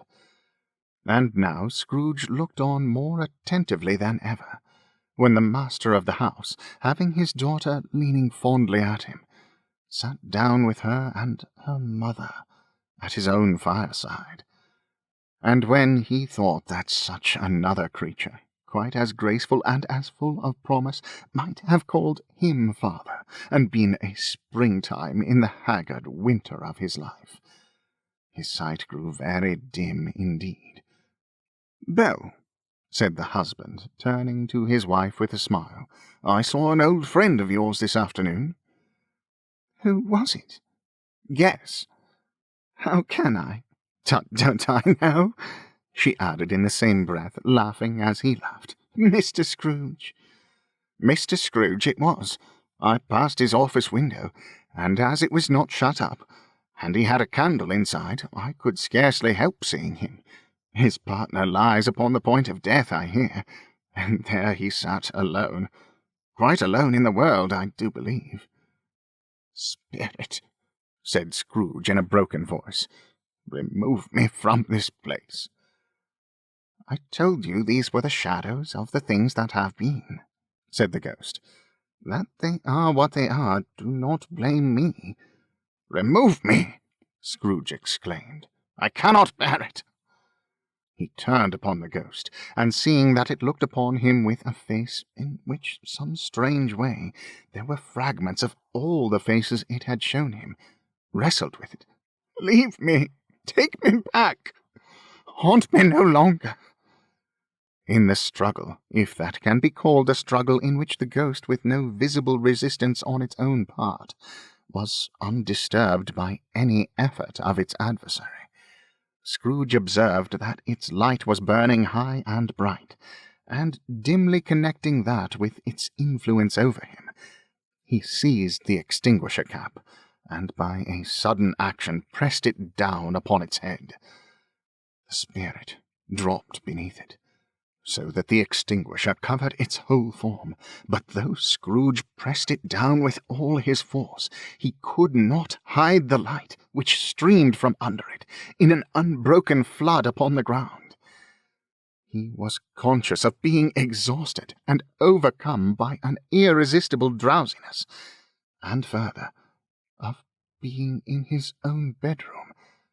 He gave the cap a parting squeeze, in which his hand relaxed, and had barely time to reel to bed before he sank into a heavy sleep.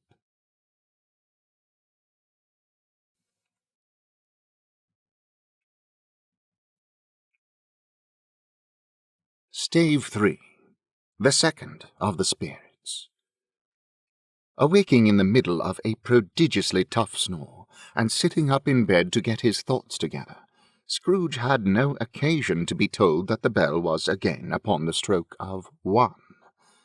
He felt that he was restored to consciousness in the right nick of time, for the especial purpose of holding a conference with the second messenger dispatched to him through Jacob Marley's intervention. But finding that he turned uncomfortably cold when he began to wonder which of his curtains this new spectre would draw back, he put them every one aside with his own hands, and lying down again, established a sharp lookout all round the bed, for he wished to challenge the spirit on the moment of its appearance, and did not wish to be taken by surprise and made nervous. Gentlemen of the free and easy sort, who plume themselves on being acquainted with a move or two, and being usually equal to the time of day, express the wide range of their capacity for adventure by observing that they are good for anything from pitch and toss to manslaughter, between which opposite extremes, no doubt, there lies a tolerably wide and comprehensive range of subjects. Without venturing for Scrooge quite as hardily as this, I don't mind calling on you to believe that he was ready for a good broad field of strange appearances, and that nothing between a baby and a rhinoceros would have astonished him very much. Now, being prepared for almost anything, he was not by any means prepared for nothing, and consequently, when the bell struck 1, and no shape appeared, he was taken with a violent fit of trembling. 5 minutes, 10 minutes, a quarter of an hour went by, yet nothing came. All this time he lay upon his bed, the very core and centre of a blaze of ruddy light, which streamed upon it when the clock proclaimed the hour, and which, being only light, was more alarming than a dozen ghosts, as he was powerless to make out what it meant, or would be at, and was sometimes apprehensive that he might be at that very moment an interesting case of spontaneous combustion, without having the consolation of knowing it. At last, however, he began to think, as you or I would have thought at first, for it is always the person not in the predicament who knows what ought to have been done in it, and would unquestionably have done it too. At last, I say, he began to think that the source and secret of this ghostly light might be in the adjoining room, from whence, on further tracing it, it seemed to shine. This idea taking full possession of his mind, he got up softly and shuffled in his slippers to the door. The moment Scrooge's hand was on the lock, a strange voice called him by his name, and bade him enter. He obeyed. It was his own room, there was no doubt about that, but it had undergone a surprising transformation. The walls and ceiling were so hung with living green that it looked a perfect grove, from every part of which bright gleaming berries glistened. The crisp leaves of holly, mistletoe, and ivy reflected back the light, as if so many little mirrors had been scattered there, and such a mighty blaze went roaring up the chimney as that dull petrification of a hearth had never known in Scrooge's time, or Marley's, or for many and many a winter season gone. Heaped up on the floor to form a kind of throne were turkeys, geese, game, poultry, brawn, great joints of meat, sucking pigs, long wreaths of sausages, mince pies, plum puddings, barrels of oysters, red-hot chestnuts, cherry-cheeked apples, juicy oranges, luscious pears, immense twelfth cakes, and seething bowls of punch that made the chamber dim with their delicious steam. In easy state upon this couch there sat a jolly giant, glorious to see, who bore a glowing torch, in shape not unlike Plenty's horn, and held it up, high up, to shed its light on Scrooge, as he came peeping round the door. "Come in," exclaimed the ghost. "Come in and know me better, man." Scrooge entered timidly, and hung his head before this spirit. He was not the dogged Scrooge he had been, and though the spirit's eyes were clear and kind, he did not like to meet them. "I am the ghost of Christmas present," said the spirit. "Look upon me." Scrooge reverently did so. It was clothed in one simple green robe, or mantle, bordered with white fur. This garment hung so loosely on the figure that its capacious breast was bare, as if disdaining to be warded or concealed by any artifice. Its feet, observable beneath the ample folds of the garment, were also bare, and on its head it wore no other covering than a holly wreath, set here and there with shining icicles. Its dark brown curls were long and free as its genial face, its sparkling eye, its open hand, its cheery voice, its unconstrained demeanour, and its joyful air. Girded round its middle was an antique scabbard, but no sword was in it, and the ancient sheath was eaten up with rust. "You have never seen the like of me before," exclaimed the spirit. "Never," Scrooge made answer to it. have never walked forth with the younger members of my family, meaning, for I am very young, my elder brothers born in these later years, pursued the Phantom. I don't think I have, said Scrooge. I am afraid I have not. Have you had many brothers, Spirit? More than 1,800, said the ghost. A tremendous family to provide for, muttered Scrooge. The ghost of Christmas Present rose. Spirit, said Scrooge submissively, conduct me where you will. I went forth last night on compulsion, and I learnt a lesson which is working now. Tonight, if you have aught to teach me, let me profit by it. Touch my robe. Scrooge did as he was told, and held it fast. Holly, mistletoe, red berries, ivy, turkeys, geese, game, poultry, brawn, meat, pigs, sausages, oysters, pies, pudding, fruit, and punch, all vanished instantly. So did the room, the fire, the ruddy glow, the hour of night, and they stood in the city streets on Christmas morning, where, for the weather was severe, the people made a rough but brisk and not unpleasant kind of music, in scraping the snow from the pavement in front of their dwellings, and from the tops of their houses, whence it was mad delight to the boys to see it come plumping down into the road below, and splitting into artificial little snowstorms. The house fronts looked black enough, and the windows blacker, contrasting with the smooth white sheet of snow upon the roofs, and with the dirtier snow upon the ground, which last deposit had been ploughed up in deep furrows by the heavy cart-wheels of carts and wagons, furrows that crossed and recrossed each other hundreds of times where the great streets branched off, and made intricate channels, hard to trace in the thick yellow mud and icy water. The sky was gloomy, and the shortest streets were choked up with a dingy mist, half thawed, half frozen, whose heavier particles descended in a shower of sooty atoms, as if all the chimneys in Great Britain had, by one consent, caught fire, and were blazing away to their dear hearts' content.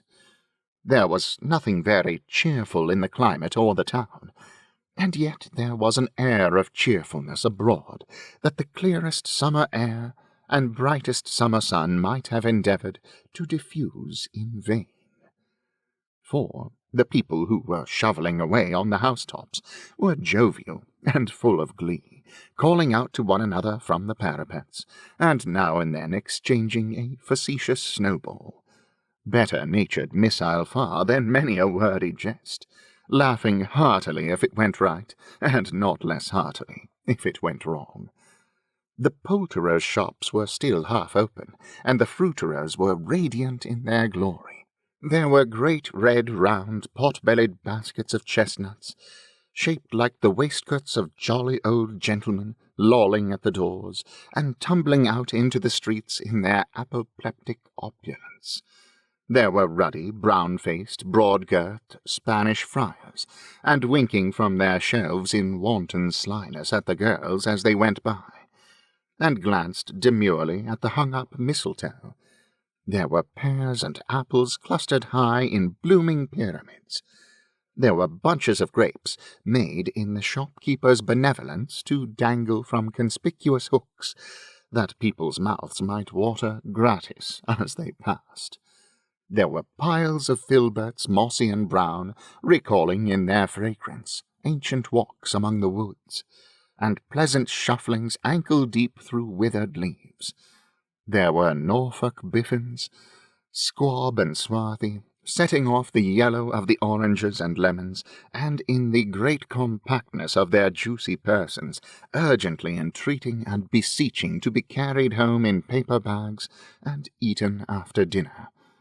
The very gold and silver fish set forth among these choice fruits in a bowl, though members of a dull and stagnant-blooded race, appeared to know that there was something going on, and to a fish went gasping round and round their little world in slow and passionless excitement.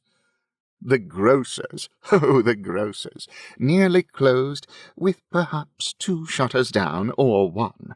But through those gaps such glimpses! It was not alone that the scales descending on the counter made a merry sound, or that the twine and roller parted company so briskly, or that the canisters were rattled up and down like juggling tricks, or even that the blended scents of tea and coffee were so grateful to the nose, or even that the raisins were so plentiful and rare, the almonds so extremely white, the sticks of cinnamon so long and straight, the other spices so delicious, the candied fruits so caked and spotted with molten sugar, as to make the coldest lookers-on feel faint, and subsequently bilious. Nor was it that the figs were moist and pulpy, or that the French plums blushed in modest tartness from their highly decorated boxes, or that everything was good to eat and in its Christmas dress.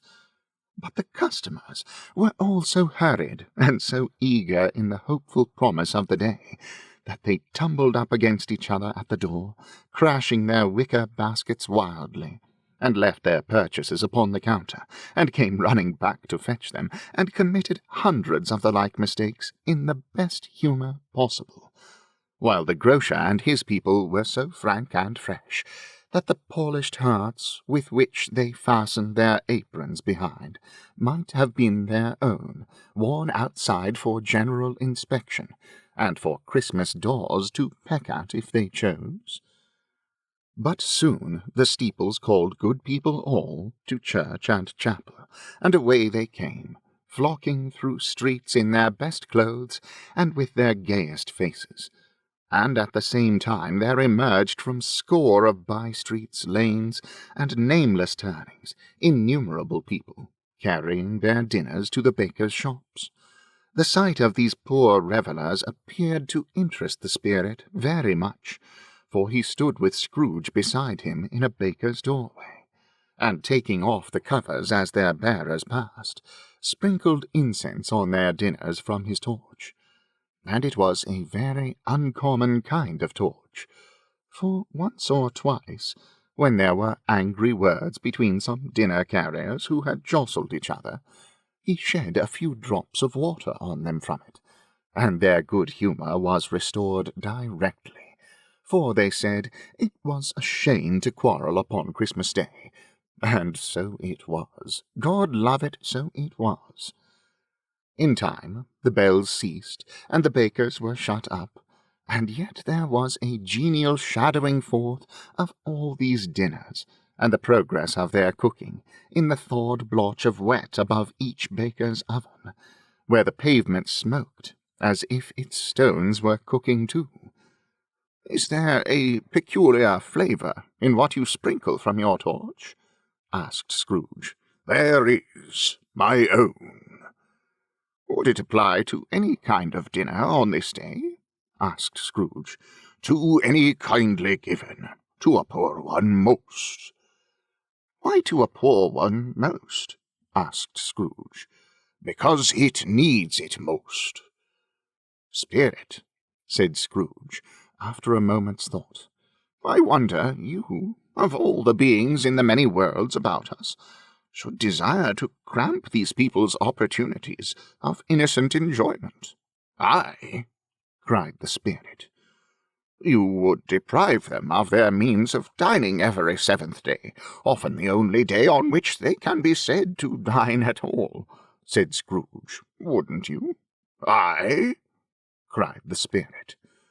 "You seek to close these places on the 7th day," said Scrooge, "and it comes to the same thing." "I seek!" exclaimed the spirit. "Forgive me if I am wrong.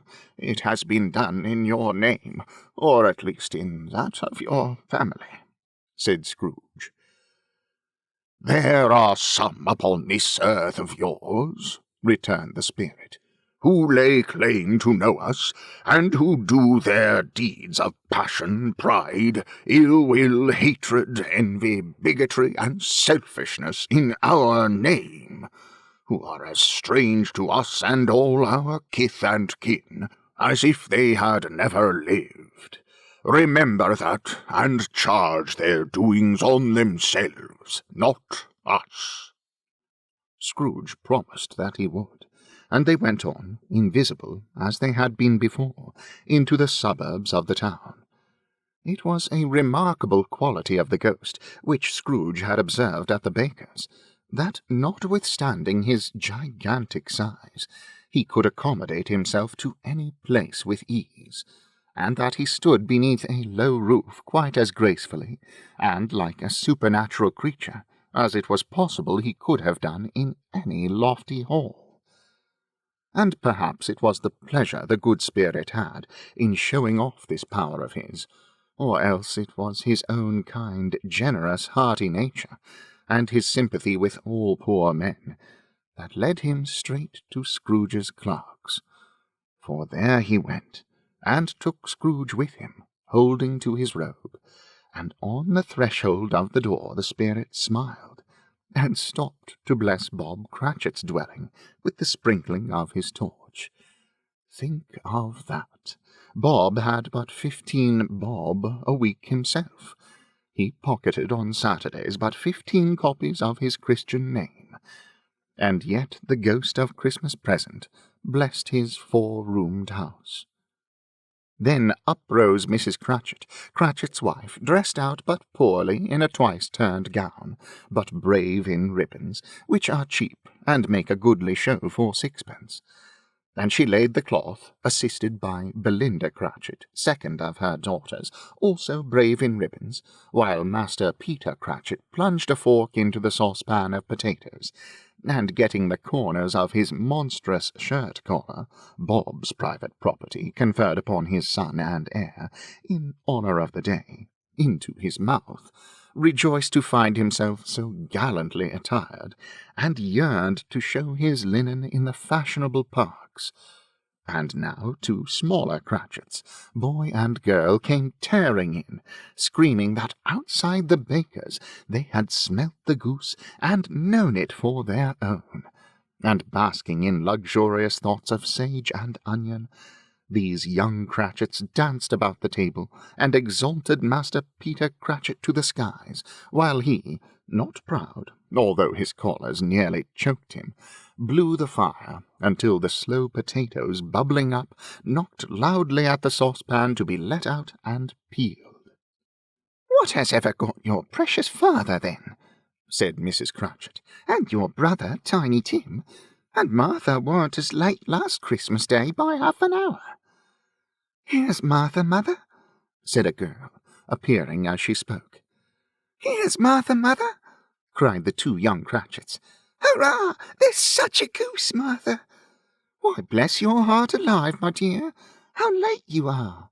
said Mrs. Cratchit, kissing her a dozen times, and taking off her shawl and bonnet for her with officious zeal. "We'd a deal of work to finish up last night," replied the girl, "and had to clear away this morning, mother." "Well, never mind, so long as you are come," said Mrs. Cratchit.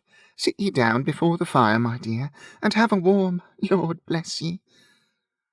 "No, no, there's father coming," cried the 2 young Cratchits, who were everywhere at once. "Hide, Martha, hide!"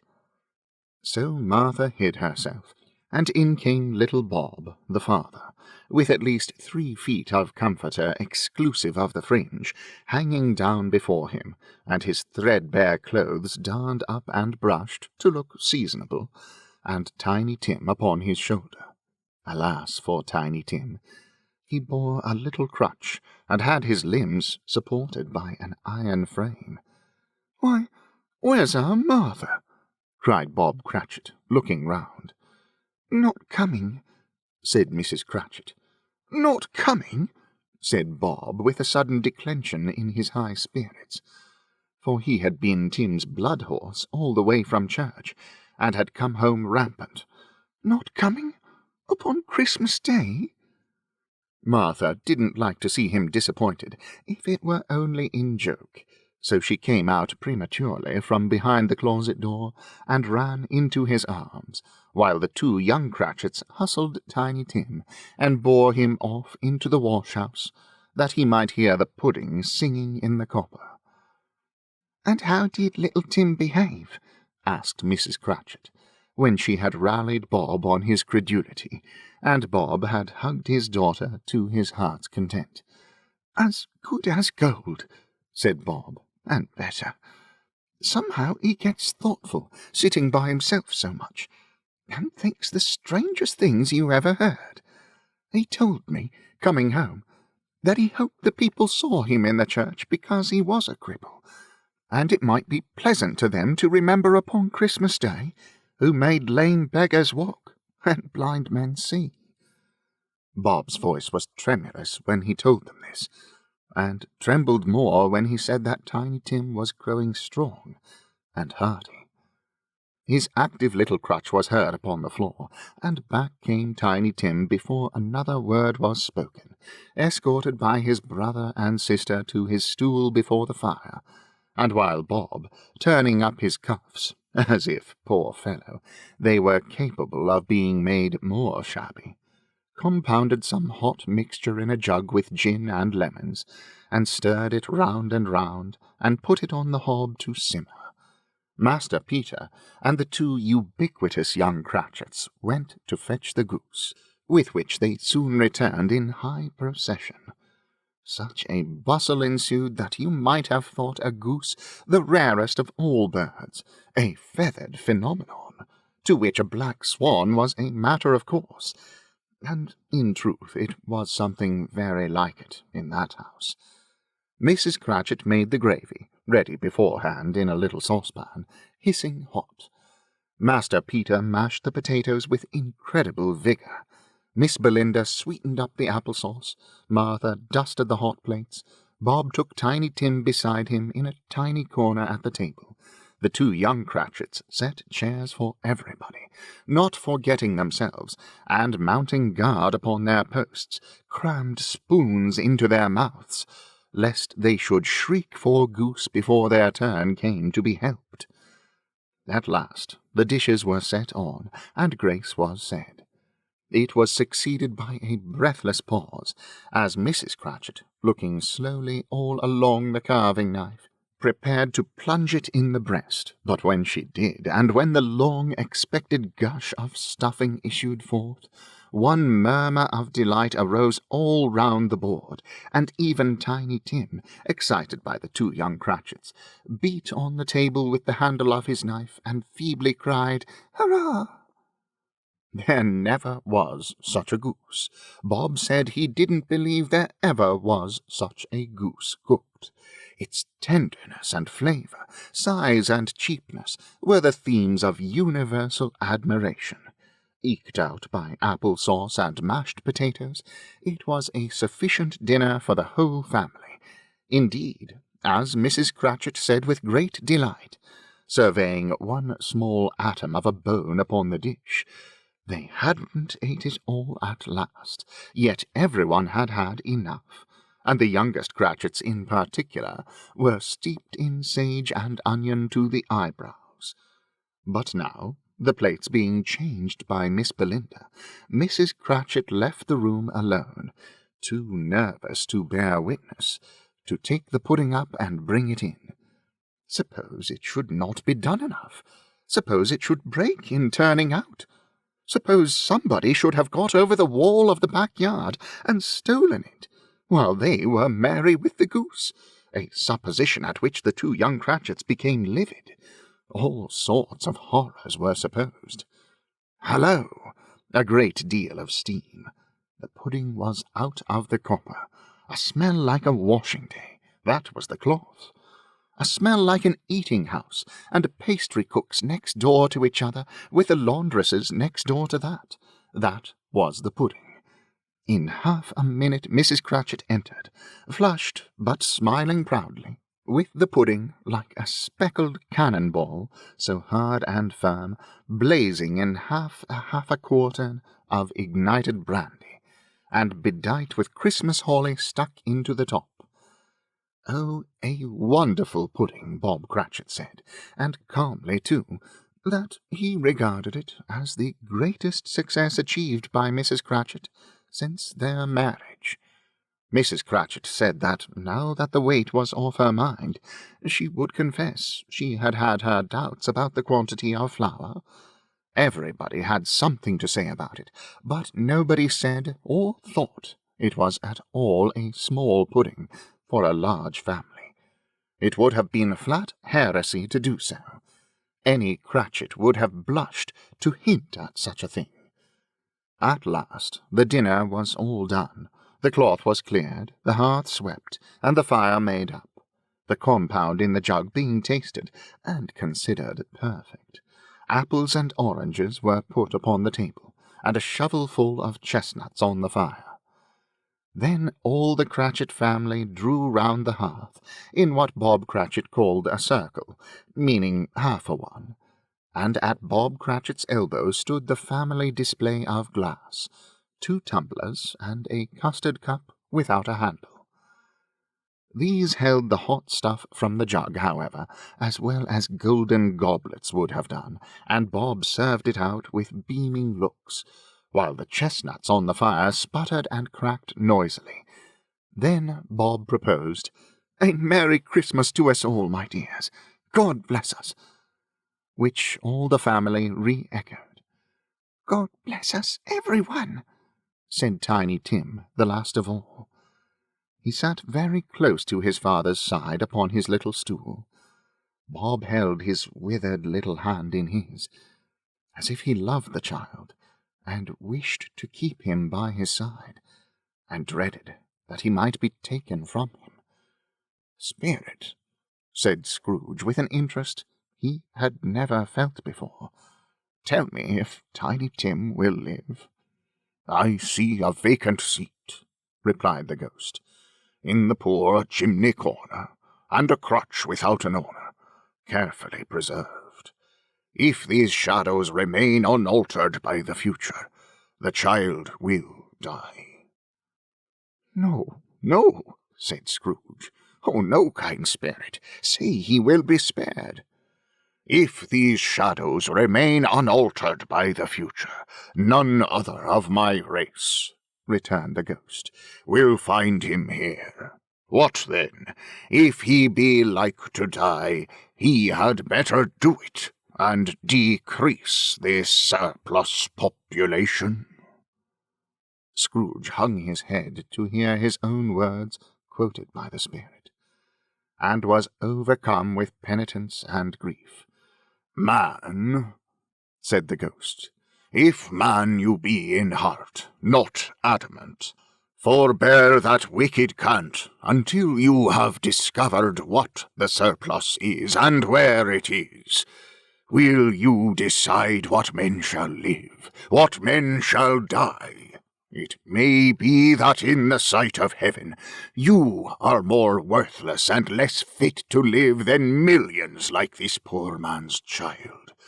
O God, to hear the insect on the leaf pronouncing on the too much life among his hungry brothers in the dust." Scrooge bent before the ghost's rebuke, and, trembling, cast his eyes upon the ground.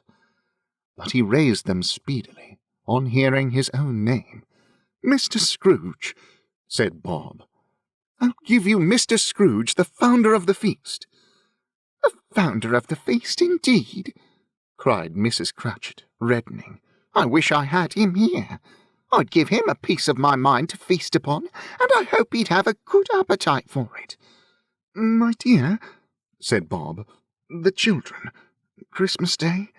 "It should be Christmas Day, I am sure," said she, "on which one drinks the health of such an odious, stingy, hard, unfeeling man as Mr. Scrooge. You know he is, Robert. Nobody knows it better than you do, poor fellow." "My dear," was Bob's mild answer, "Christmas Day." "I'll drink his health for your sake and the day's," said Mrs. Cratchit, "not for his. Long life to him. A Merry Christmas and a Happy New Year. He'll be very merry and very happy, I have no doubt." The children drank the toast after her. It was the first of their proceedings which had no heartiness in it. Tiny Tim drank it last of all, but he didn't care twopence for it. Scrooge was the ogre of the family. The mention of his name cast a dark shadow on the party, which was not dispelled for full 5 minutes. After it had passed away, they were 10 times merrier than before, from the mere relief of Scrooge the Baleful being done with. Bob Cratchit told them how he had a situation in his eye for Master Peter, which would bring in, if obtained, full 5 and 6pence weekly. The 2 young Cratchits laughed tremendously at the idea of Peter's being a man of business, and Peter himself looked thoughtfully at the fire from between his collars, as if he were deliberating what particular investments he should favour when he came into the receipt of that bewildering income. Martha, who was a poor apprentice at a milliner's, then told them what kind of work she had to do, and how many hours she worked at a stretch, and how she meant to lie abed tomorrow morning for a good long rest, tomorrow being a holiday she passed at home. Also, how she had seen a countess and a lord some days before, and how the lord was much about as tall as Peter, at which Peter pulled up his collars so high that you couldn't have seen his head if you had been there. All this time the chestnuts and the jug went round and round, and by they had a song about a lost child travelling in the snow, from Tiny Tim, who had a plaintive little voice, and sang it very well indeed. There was nothing of high mark in this. They were not a handsome family. They were not well dressed. Their shoes were far from being waterproof. Their clothes were scanty, and Peter might have known, and very likely did, the inside of a pawnbroker's. But they were happy, grateful, pleased with one another, and contented with the time, and when they faded, and looked happier yet in the bright sprinklings of the spirit's torch at parting. Scrooge had his eye upon them, and especially on Tiny Tim, until the last. By this time it was getting dark, and snowing pretty heavily, and as Scrooge and the spirit went along the streets, the brightness of the roaring fires in kitchens, parlours, and all sorts of rooms was wonderful. Here the flickering of the blaze showed preparations for a cosy dinner, with hot plates baking through and through before the fire, and deep red curtains ready to be drawn to shut out cold and darkness. There all the children of the house were running out into the snow to meet their married sisters, brothers, cousins, uncles, aunts, and be the first to greet them. Here again were shadows on the window blind of guests assembling, and there a group of handsome girls, all hooded and fur-booted, and all chattering at once, tripped lightly off to some near neighbour's house, where woe upon the single man who saw them enter, artful witches, well they knew it, in a glow. But if you had judged from the numbers of people on their way to friendly gatherings, you might have thought that no one was at home to give them welcome when they got there, instead of every house expecting company, and piling up its fires half chimney high. Blessings on it, how the ghost exulted, how it bared its breadth of breast, and opened its capacious palm, and floated on, outpouring, with a generous hand, its bright and harmless mirth on everything within its reach. The very lamplighter, who ran on before, dotting the dusky street with specks of light, and who was dressed to spend the evening somewhere, laughed out loudly as the spirit passed, though little kenned the lamplighter that he had any company but Christmas. And now, without a word of warning from the ghost, they stood upon a bleak and desert moor, where monstrous masses of rude stone were cast about, as though it were the burial place of giants, and water spread itself wheresoever it listed, or would have done so, but for the frost that held it prisoner, and nothing grew but moss and furze, and coarse rank grass. Down in the west the setting sun had left a streak of fiery red, which glared upon the desolation for an instant, like a sullen eye, and frowning lower, lower, lower yet, was lost in the thick gloom of darkest night. "What place is this?" asked Scrooge. "A place where miners live, who labour in the bowels of the earth," returned the spirit. "But they know me, see." A light shone from the window of a hut, and swiftly they advanced towards it. Passing through the wall of mud and stone, they found a cheerful company assembled round a glowing fire, an old, old man and woman, with their children and their children's children, and another generation beyond that, all decked out gaily in their holiday attire. The old man, in a voice that seldom rose above the howling of the wind upon the barren waste, was singing them a Christmas song. It had been a very old song when he was a boy, and from time to time they all joined in the chorus. So surely as they raised their voices, the old man got quite blithe and loud, and so surely as they stopped, his vigour sank again. The spirit did not tarry here, but bade Scrooge hold his robe, and passing on above the moor sped, whither? Not to see. To see! To Scrooge's horror, looking back he saw the last of the land, a frightful range of rocks behind them, and his ears were deafened by the thundering of water, as it rolled and roared and raged among the dreadful caverns it had worn, and fiercely tried to undermine the earth.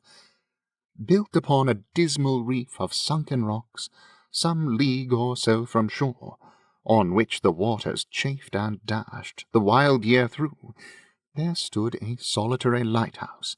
Great heaps of seaweed clung to its base, and storm-birds, born of the wind, one might suppose, as seaweed of the water, rose and fell about it, like the waves they skimmed. But even here, two men who watched the light had made a fire that through the loophole in the thick stone wall shed out a ray of brightness on the awful sea.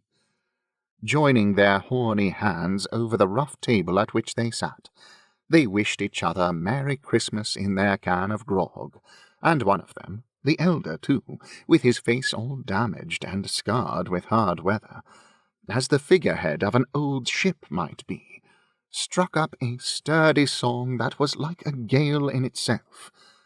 Again the ghost sped on, above the black and heaving sea, on, until being far away, as he told Scrooge, from any shore, they lighted on a ship.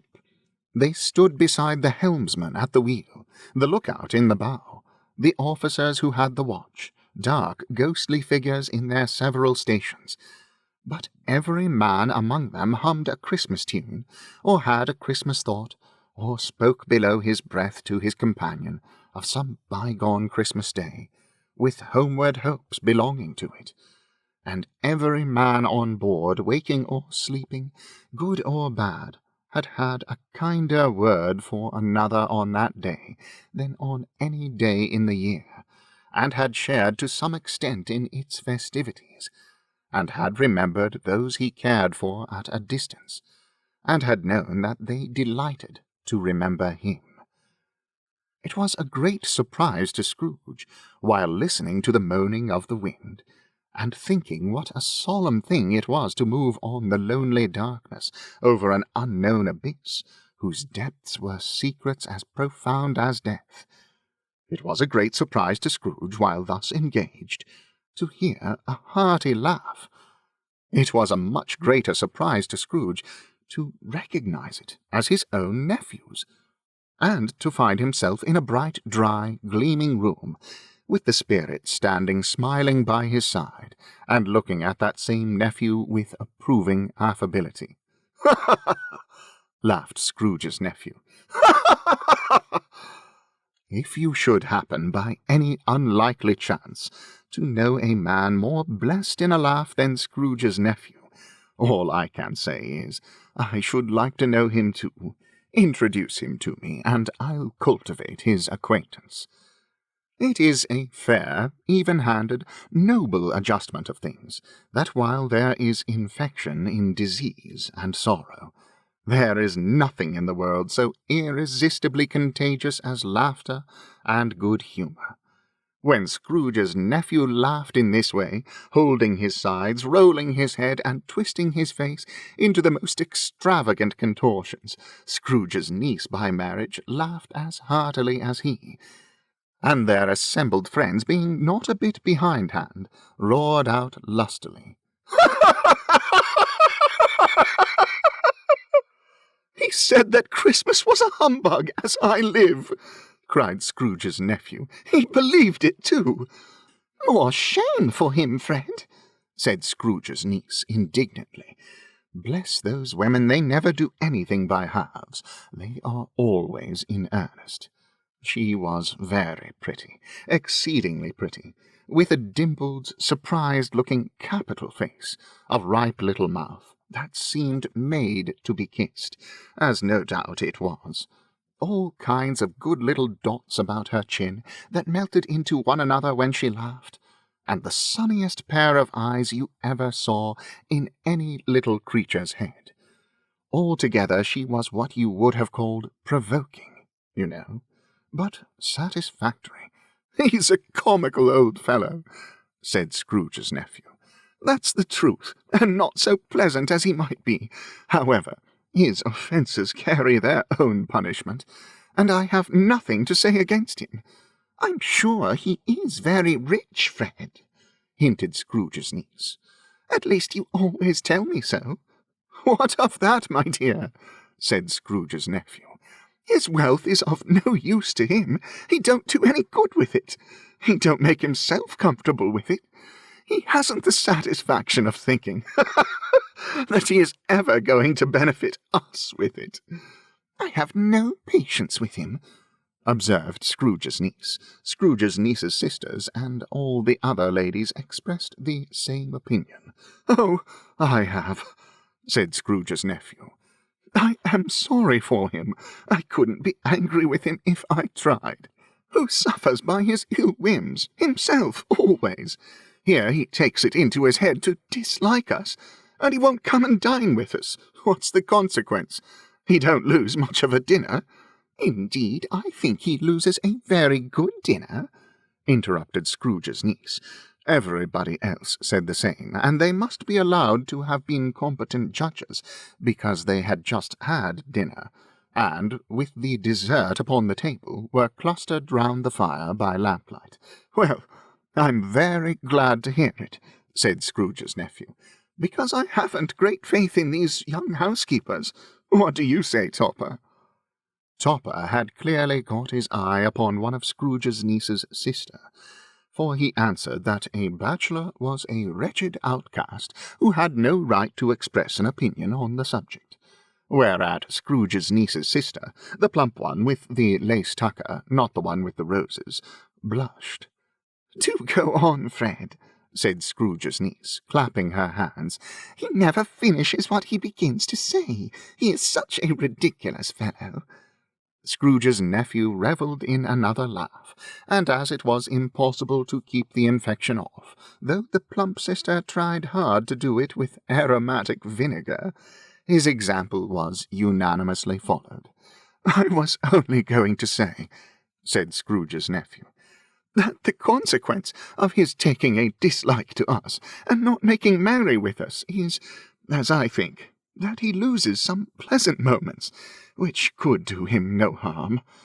I am sure he loses pleasanter companions than he can find in his own thoughts, either in his mouldy old office, or his dusty chambers. I mean to give him the same chance every year, whether he likes it or not, for I pity him. He may rail at Christmas till he dies, but he can't help thinking better of it. I defy him, if he finds me going there in good temper year after year, and saying, 'Uncle Scrooge, how are you?' If it only puts him in the vein to leave his poor clerk £50, that's something. And I think I shook him yesterday." It was their turn to laugh now at the notion of his shaking Scrooge. But being thoroughly good-natured, and not much caring what they laughed at, so that they laughed at any rate, he encouraged them in their merriment, and passed the bottle joyously. After tea they had some music, for they were a musical family, and they knew what they were about when they sung a glee or catch, I can assure you, especially Topper, who could growl away in the bass like a good one, and never swell the large veins in his forehead, or get red in the face over it. Scrooge's niece played well upon the harp, and played among other tunes a simple little air, a mere nothing, you might learn to whistle it in 2 minutes, which had been familiar to the child who fetched Scrooge from the boarding-school, as he had been reminded by the ghost of Christmas past. When this strain of music sounded, all the things that ghost had shown him came upon his mind. He softened more and more, and thought that if he could have listened to it often, years ago, he might have cultivated the kindnesses of life for his own happiness with his own hands, without resorting to the sexton's spade that buried Jacob Marley. But they didn't devote the whole evening to music. After a while they played at forfeits, for it is good to be children sometimes, and never better than at Christmas, when its mighty founder was a child himself. Stop! There was first a game at Blind Man's Buff. Of course there was, and I no more believe Topper was really blind than I believe he had eyes in his boots. My opinion is that it was a done thing between him and Scrooge's nephew, and that the ghost of Christmas Present knew it. The way he went after that plump sister in the lace tucker was an outrage on the credulity of human nature, knocking down the fire-irons, tumbling over the chairs, bumping against the piano, smothering himself among the curtains. Wherever she went, there went he. He always knew where the plump sister was. He wouldn't catch anybody else. If you had fallen up against him, as some of them did, on purpose, he would have made a feint of endeavouring to seize you, which would have been an affront to your understanding, and would instantly have sidled off in the direction of the plump sister. She often cried out that it wasn't fair, and it really was not. But when at last he caught her, when, in spite of all her silken rustlings and her rapid flutterings past him, he got her into a corner whence there was no escape, then his conduct was the most execrable.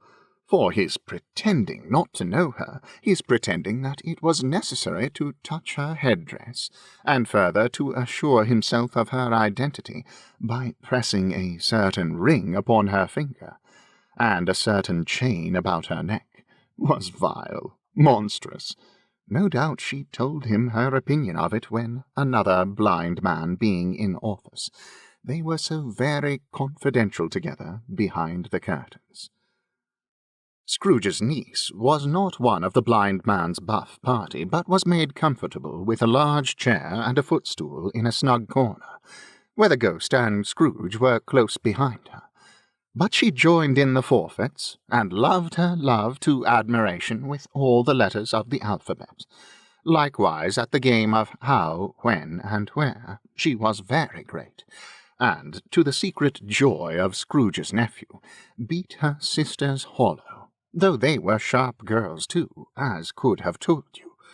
There might have been 20 people there, young and old, but they all played, and so did Scrooge, for, wholly forgetting the interest he had in what was going on, that his voice made no sound in their ears, he sometimes came out with his guess quite loud, and very often guessed right too, for the sharpest needle, best Whitechapel warranted not to cut in the eye, was not sharper than Scrooge, blunt as he took it in his head to be. The ghost was greatly pleased to find him in this mood, and looked upon him with such favour, that he begged like a boy to be allowed to stay until the guests departed. But this the spirit said could not be done. "Here is a new game," said Scrooge. "1/2 hour, spirit. Only one."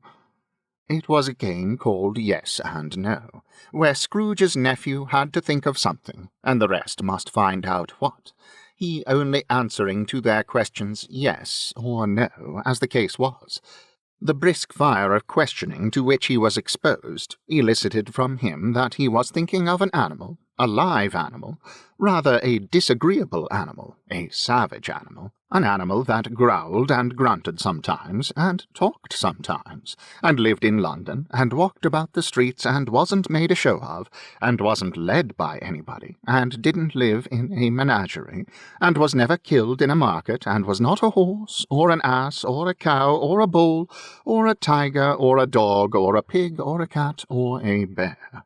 At every fresh question that was put to him, this nephew burst into a fresh roar of laughter, and was so inexpressibly tickled that he was obliged to get up off the sofa and stamp.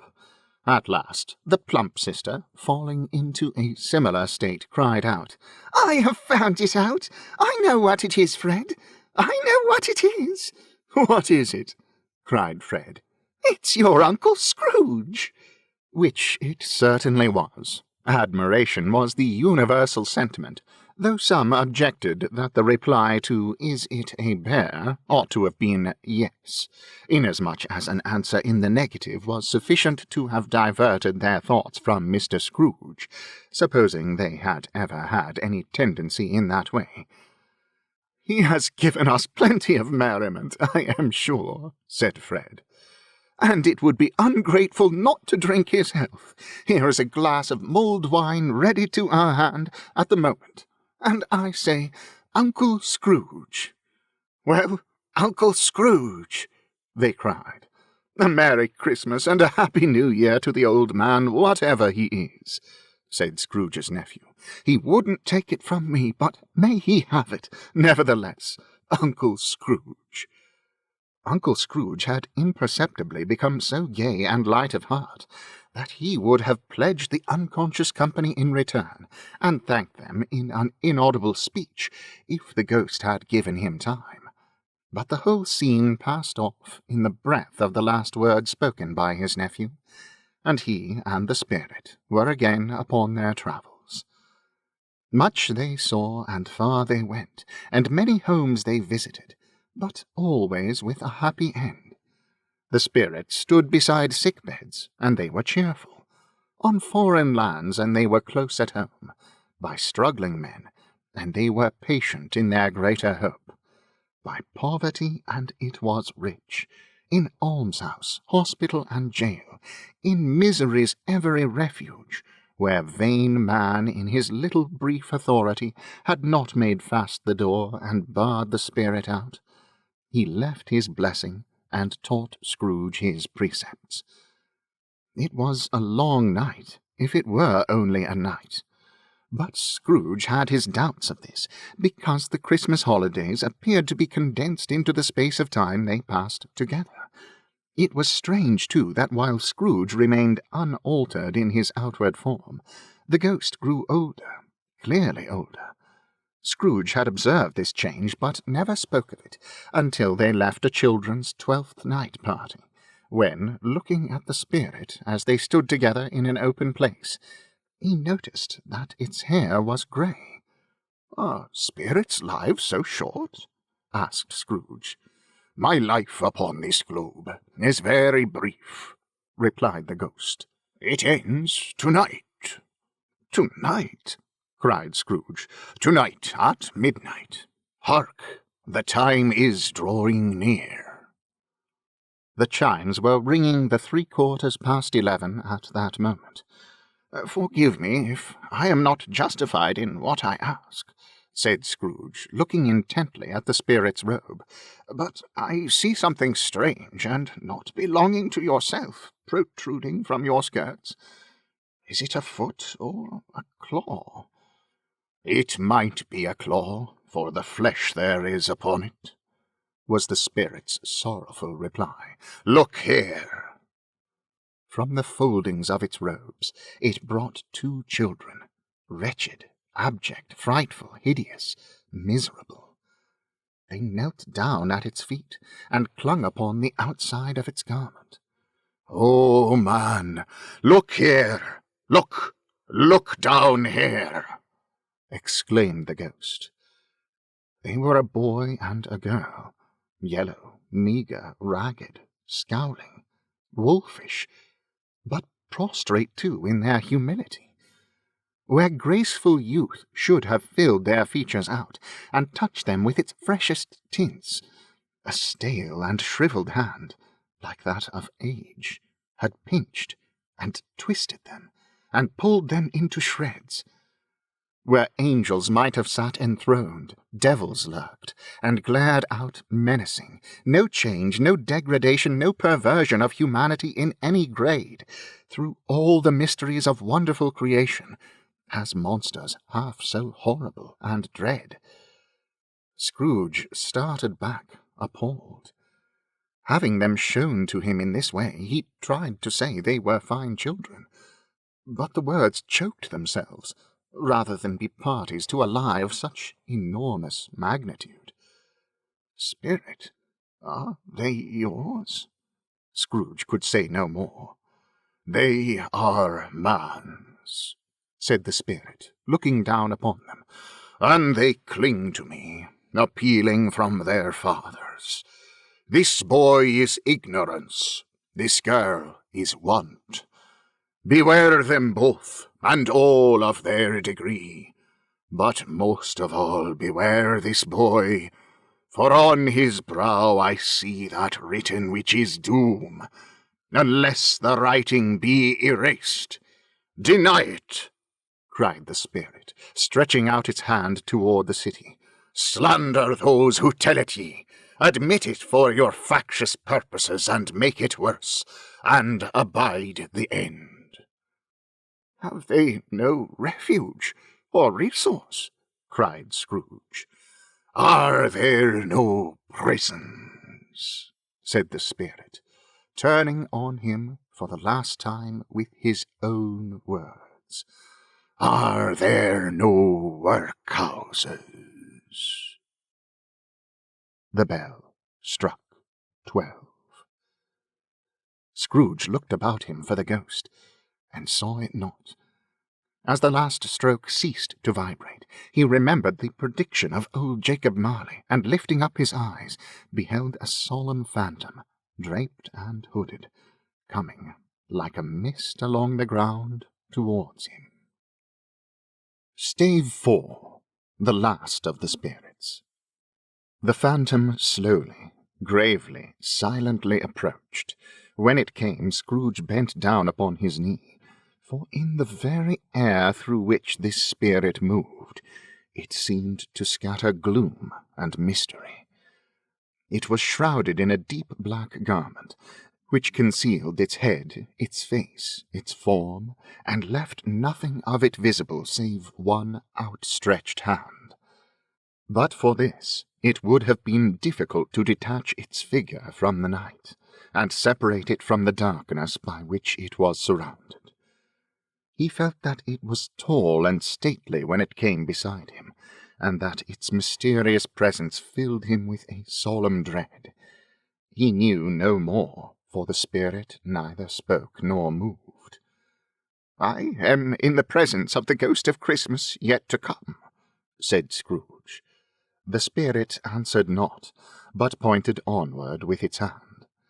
"You are about to show me the shadows of things that have not happened, but will happen in the time before us," Scrooge pursued. "Is that so, spirit?" The upper portion of the garment was contracted for an instant in its folds, as if the spirit had inclined its head. That was the only answer he received. Although well used to ghostly company by this time, Scrooge feared the silent shape so much that his legs trembled beneath him, and he found that he could hardly stand when he prepared to follow it. The spirit pauses a moment, as observing his condition, and giving him time to recover. But Scrooge was all the worse for this. It thrilled him with a vague, uncertain horror to know that behind the dusky shroud there were ghostly eyes intently fixed upon him, while he, though he stretched his own to the utmost, could see nothing but a spectral hand and one great heap of black. "Ghost of the future," he exclaimed, "I fear you more than any spectre I have seen, But as I know your purpose is to do me good, and as I hope to live to be another man from what I was, I am prepared to bear your company, and do it with a thankful heart. Will you not speak to me?" It gave him no reply. The hand was pointed straight before them.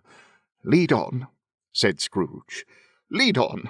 The night is waning fast, and it is precious time to me, I know. Lead on, spirit."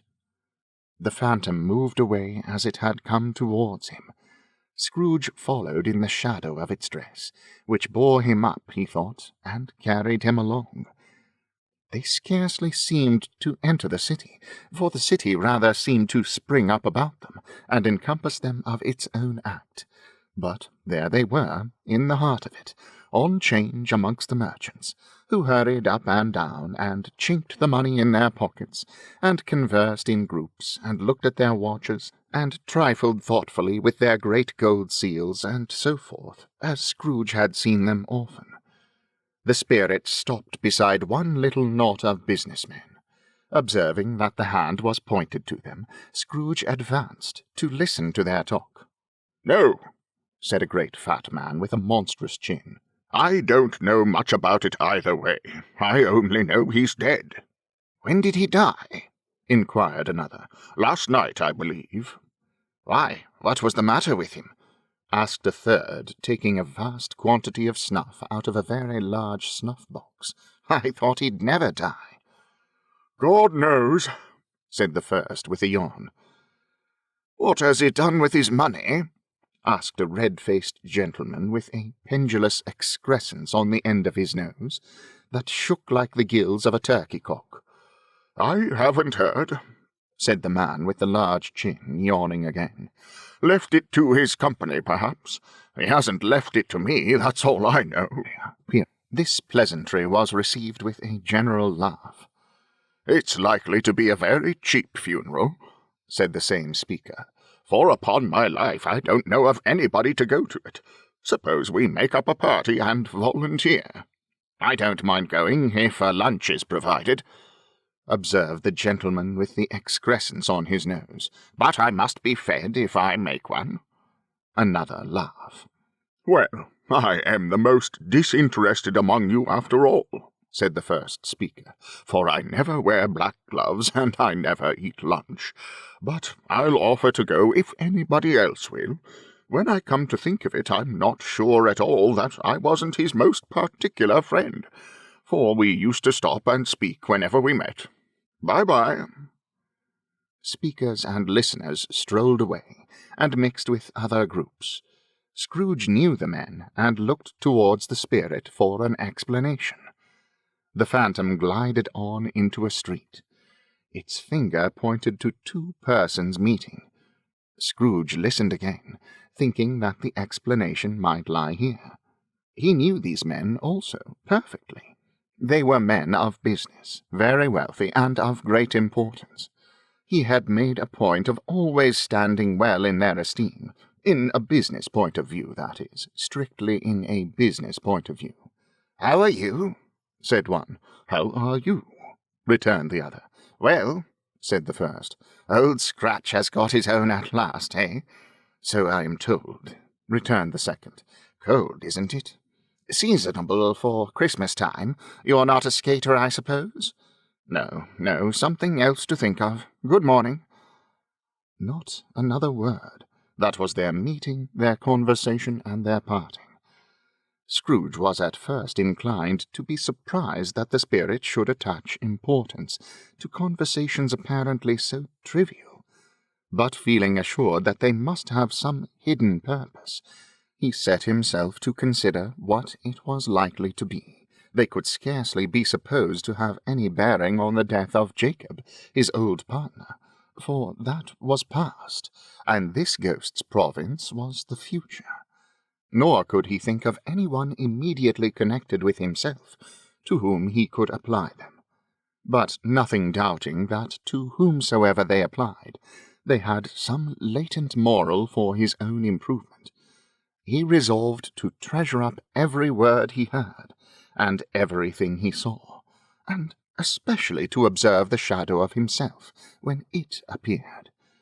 For he had an expectation that the conduct of his future self would give him the clue he missed, and would render the solution of these riddles easy. He looked about in that very place for his own image, but another man stood in his accustomed corner, and though the clock pointed to his usual time of day for being there, he saw no likeness of himself among the multitudes that poured in through the porch. It gave him little surprise, however, for he had been revolving in his mind a change of life, and thought and hoped he saw his new-born resolutions carried out in this. Quiet and dark, beside him stood the phantom, with its outstretched hand. When he roused himself from his thoughtful quest, he fancied from the turn of the hand, and its situation in reference to himself, that the unseen eyes were looking at him keenly. It made him shudder, and feel very cold. They left the busy scene, and went into an obscure part of the town, where Scrooge had never penetrated before, although he recognized its situation and its bad repute. The ways were foul and narrow, the shops and houses wretched, the people half-naked, drunken, slipshod, ugly. Alleys and archways, like so many cesspools, disgorged their offences of smell and dirt and life upon the straggling streets, and the whole quarter reeked with crime, with filth, and misery. Far in this den of infamous resort there was a low-browed, beetling shop, below a penthouse roof, where iron, old rags, bottles, bones, and greasy offal were bought. Upon the floor within were piled up heaps of rusty keys, nails, chains, hinges, files, scales, weights, and refuse iron of all kinds. Secrets that few would like to scrutinize were bred and hidden in mountains of unseemly rags, masses of corrupted fat, and sepulchres of bones. Sitting in among the wares he dealt in, by a charcoal stove made of old bricks, was a grey-haired rascal, nearly 70 years of age, who had screened himself from the cold air without by a frowsy curtaining of miscellaneous tatters, hung upon a line, and smoked his pipe in all the luxury of calm retirement. Scrooge and the Phantom came into the presence of this man, just as a woman with a heavy bundle slunk into the shop. But she had scarcely entered when another woman, similarly laden, came in too, and she was closely followed by a man in faded black, who was no less startled by the sight of them than they had been upon the recognition of each other. After a short period of blank astonishment, in which the old man with the pipe had joined them, they all three burst into a laugh. "Let the charwoman alone to be the first," cried she who had entered first. "Let the laundress alone to be the second, and let the undertaker's man alone to be the third. Look here, old Joe, here's a chance, if we haven't all three met here without meaning it." "You couldn't have met in a better place," said old Joe, removing his pipe from his mouth. "Come into the parlour. You were made free of it long ago, you know, and the other two ain't strangers. Stop till I shut the door of the shop. Ah, how it squeaks! There aren't such a rusty bit of metal in the place as its own hinges, I believe, and I'm sure there's no such old bones here as mine. We're all suitable to our calling. We're well matched. Come into the parlour, come into the parlour." The parlour was the space behind the screen of rags. The old man raked the fire together with an old stair-rod, and having trimmed his smoky lamp, for it was night, with the stem of his pipe, put it in his mouth again. While he did this, the woman who had already spoken threw her bundle on the floor, and sat down in a flaunting manner on a stool, crossing her elbows on her knees, and looking with a bold defiance at the other two. "What odds, then? What odds, Mrs. Dilber?" said the woman. "Every person has a right to take care of themselves. He always did." "That's true indeed," said the laundress. "No man more so." "Why, then, don't stand staring as if you was afraid, woman. Who's the wiser? We're not going to pick holes in each other's coats, I suppose." "No, indeed," said Mrs. Dilber and the man together. "We should hope not." "Very well, then," cried the woman. "That's enough. Who's the worse for the loss of a few things like these? Not a dead man, I suppose?" "No, indeed," said Mrs. Dilber, laughing. "If he wanted to keep them after he was dead, a wicked old screw," pursued the woman. "Why wasn't he natural in his lifetime? If he had been, he'd have had somebody to look after him when he was struck with death, instead of lying gasping out his last there, alone by himself." "It's the truest word that ever was spoke," said Mrs. Dilber. "It's a judgment on him." "I wish it was a little heavier judgment," replied the woman. "And it should have been. You may depend on it, if I could have laid my hands on anything else. Open that bundle, old Joe, and let me know the value of it. Speak out plain. I'm not afraid to be the first, nor afraid for them to see it. We know pretty well that we were helping ourselves before we met here, I believe. It's no sin. Open the bundle, Joe." But the gallantry of her friends would not allow this, and the man in faded black, mounting the breach first, produced his plunder. It was not extensive. A seal or two, a pencil case, a pair of sleeve buttons, and a brooch of no great value were all. They were severally examined and appraised by old Joe, who chalked the sums he was disposed to give for each upon the wall, and added them up into a total when he found there was nothing more to come. "That's your account," said Joe, "and I wouldn't give another sixpence if I was to be boiled for not doing it. Who's next?" Mrs. Dilber was next. Sheets and towels, a little wearing apparel, 2 old-fashioned silver teaspoons, a pair of sugar tongs, and a few boots. Her account was stated on the wall in the same manner. "I always give too much to ladies. It's a weakness of mine, and that's the way I ruin myself," said old Joe. "That's your account. If you asked me for another penny and made it an open question, I'd repent of being so liberal and knock off half a crown." "And now unto my bundle, Joe," said the first woman. Joe went down on his knees for the greater convenience of opening it, and having unfastened a great many knots, dragged out a large and heavy roll of some dark stuff. "What do you call this?" said Joe. "Bed curtains?" "Ah!" returned the woman, laughing and leaning forward on her crossed arms. "Bed curtains? You don't mean to say you took them down, rings and all, with him lying there?" said Joe. "Yes, I do," replied the woman. "Why not? You were born to make your fortune," said Joe, "and you'll certainly do it." "I certainly shan't hold my hand when I can get anything in it by reaching it out, for the sake of such a man as he was. I promise you, Joe," returned the woman coolly. "Don't drop that oil upon the blankets now." "His blankets?" asked Joe. "Who else's, do you think?" replied the woman. "He isn't likely to take cold without them, I dare say." "I hope he didn't die of anything catching, eh?" said old Joe, stopping in his work and looking up.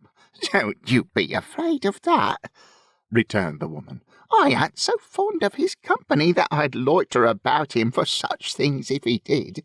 Ah, you may look through that shirt till your eyes ache, but you won't find a hole in it, nor a threadbare place. It's the best he had, and a fine one too. They'd have wasted it, if it hadn't been for me." "What do you call wasting of it?" asked old Joe. "Putting it on him to be buried in, to be sure," replied the woman with a laugh. "Somebody was fool enough to do it, but I took it off again.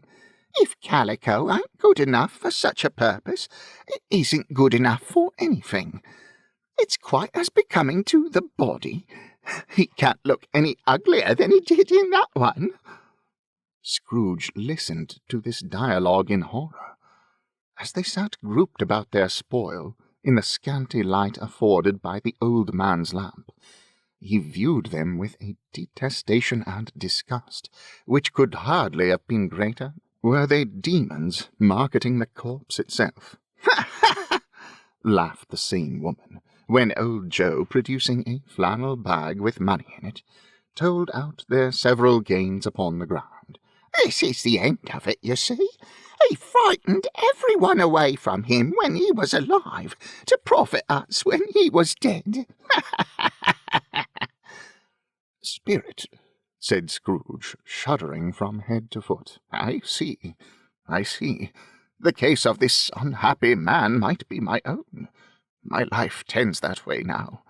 Merciful heaven, what is this?" He recoiled in terror, for the scene had changed, and now he almost touched a bed, a bare, uncurtained bed, on which, beneath a ragged sheet, there lay a something covered up, which, though it was dumb, announced itself in awful language. The room was very dark, too dark to be observed with any accuracy, though Scrooge glanced round it in obedience to a secret impulse, anxious to know what kind of room it was.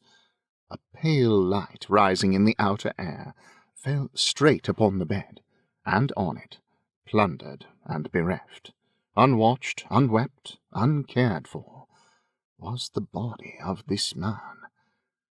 Scrooge glanced towards the phantom. Its steady hand was pointed to the head. The cover was so carelessly adjusted that the slightest raising of it, the motion of a finger upon Scrooge's part, would have disclosed the face. He thought of it, felt how easy it would be to do, and longed to do it, but had no more power to withdraw the veil than to dismiss the spectre at his side. O cold, cold, rigid, dreadful death! Set up thine altar here, and dress it with such terrors as thou hast at thy command, for this is thy dominion. But of the loved, revered, and honoured head thou canst not turn one hair to thy dread purposes, or make one feature odious. It is not that the hand is heavy, and will fall down when released. It is not that the heart and pulse are still, but that the hand was open, generous, and true, the heart brave, warm, and tender, and the pulse a man's. Strike, shadow, strike, and see his good deeds springing from the wound, to sow the world with life immortal. No voice pronounced these words in Scrooge's ear, and yet he heard them when he looked upon the bed. He thought, if this man could be raised up now, what would be his foremost thoughts? Avarice, hard dealing, griping cares? They have brought him to a rich end, truly. He lay in the dark, empty house, with not a man, a woman, or a child, to say he was kind to me in this or that, and for the memory of one kind word I will be kind to him. A cat was tearing at the door, and there was a sound of gnawing rats beneath the hearthstone. What they wanted in the room of death, and why they were so restless and disturbed, Scrooge did not dare to think. "Spirit," he said, "this is a fearful place. In leaving it, I shall not leave its lesson. Trust me. Let us go." Still the ghost pointed with an unmoved finger to the head. "I understand you," Scrooge returned, "and I would do it if I could. But I have not the power, Spirit. I have not the power." Again it seemed to look upon him.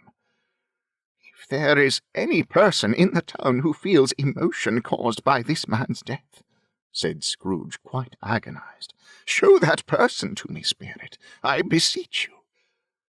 The phantom spread its dark robe before him for a moment, like a wing, and, withdrawing it, revealed a room by daylight, where a mother and her children were. She was expecting someone, and with anxious eagerness, for she walked up and down the room, started at every sound, looked out from the window, glanced at the clock, tried, but in vain, to work with her needle, and could hardly bear the voices of the children in their play. At length the long-expected knock was heard. She hurried to the door and met her husband, a man whose face was careworn and depressed, though he was young. There was a remarkable expression in it now, a kind of serious delight, of which he felt ashamed, and which he struggled to repress. He sat down to the dinner that had been boarding for him by the fire, and when she asked him faintly what news, which was not until after a long silence, he appeared embarrassed how to answer. "Is it good," she said, "or bad?" to help him. "Bad," he answered. "We are quite ruined." "No, there is hope yet, Caroline." "If he relents," she said, amazed. "There is. Nothing is past hope if such a miracle has happened." "He is past relenting," said her husband. "He is dead." She was a mild and patient creature if her face spoke truth. But she was thankful in her soul to hear it, and she said so with clasped hands. She prayed forgiveness the next moment, and was sorry. But the first was the emotion of her heart. "What the half-drunken woman whom I told you of last night said to me, when I tried to see him and obtain a week's delay, and what I thought was a mere excuse to avoid me, turns out to have been quite true. He was not only very ill, but dying then. To whom will our debt be transferred? I don't know, but before that time we shall be ready with the money, and even though we were not, it would be a bad fortune indeed to find so merciless a creditor in his successor. We may sleep tonight with light hearts, Caroline." Yes, soften it as they would, their hearts were lighter. The children's faces, hushed and clustered round to hear what they so little understood, were brighter, and it was a happier house for this man's death. The only emotion that the ghost could show him, caused by the event, was one of pleasure. "Let me see some tenderness connected with a death," said Scrooge, "or that dark chamber spirit, which we left just now, will be forever present to me." The ghost conducted him through several streets familiar to his feet, and as they went along, Scrooge looked here and there to find himself, but nowhere was he to be seen. They entered poor Bob Cratchit's house, the dwelling he had visited before, and found the mother and the children seated round the fire. Quiet, very quiet. The noisy little Cratchits were as still as statues in one corner, and sat looking up at Peter, who had a book before him. The mother and her daughters were engaged in sewing, but surely they were very quiet. "And he took a child, and set him in the midst of them." Where had Scrooge heard those words? He had not dreamed them. The boy must have read them out, as he and the spirit crossed the threshold. Why did he not go on? The mother laid her work upon the table, and put her hand up to her face. "The colour hurts my eyes," she said. "The colour? Ah, poor Tiny Tim." "They're better now again," said Cratchit's wife. "It makes them weak by candlelight, and I wouldn't show weak eyes to your father when he comes home for the world. It must be near his time. Past it, rather," Peter answered, shutting up his book. "But I think he has walked a little slower than he used these last few evenings, Mother." They were very quiet again. At last she said, and in a steady, cheerful voice that only faltered once, "I have known him to walk with. I have known him to walk with Tiny Tim upon his shoulder, very fast indeed." "And so have I," cried Peter, "often." "And so have I," exclaimed another. So had all. "But he was very light to carry," she resumed, intent upon her work. "And his father loved him so that it was no trouble, no trouble. And there is your father at the door." She hurried out to meet him, and little Bob, in his comforter, he had need of it, poor fellow, came in. His tea was ready for him on the hob, and they all tried who should help him to it most. Then the two young Cratchits got upon his knee and laid, each child a little cheek against his face, as if they said, "Don't mind it, father, don't be grieved." Bob was very cheerful with them, and spoke pleasantly to all the family. He looked at the work upon the table, and praised the industry and speed of Mrs. Cratchit and the girls. They would be done long before Sunday, he said. "Sunday? You went to-day, then, Robert?" said his wife. "Yes, my dear," returned Bob. "I wish you could have gone. It would have done you good to see how green a place it is. But you'll see it often. I promised him that I would walk there on a Sunday.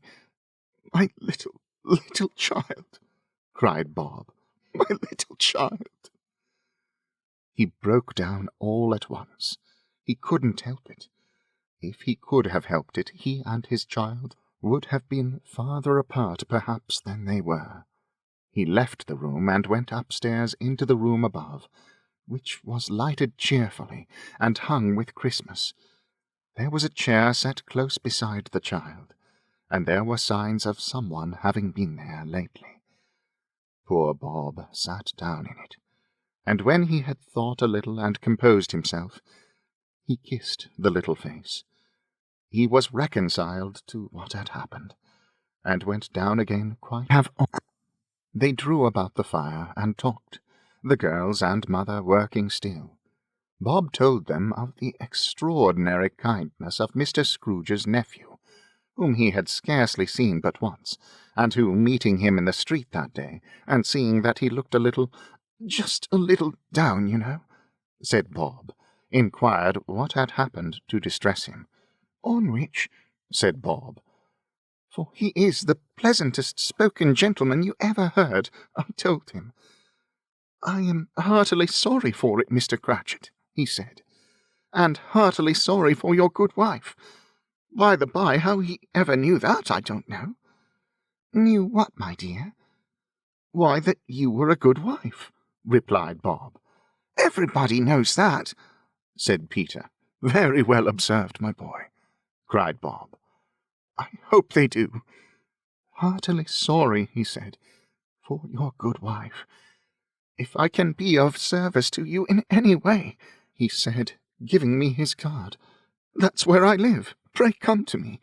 "Now, it wasn't," cried Bob, "for the sake of anything he might be able to do for us, so much as for his kind way, that this was quite delightful. It really seemed as if he had known our Tiny Tim and felt with us." "I am sure he's a good soul," said Mrs. Cratchit. "You would be surer of it, my dear," returned Bob, "if you saw and spoke to him. I shouldn't be at all surprised, mark what I say, if he got Peter a better situation."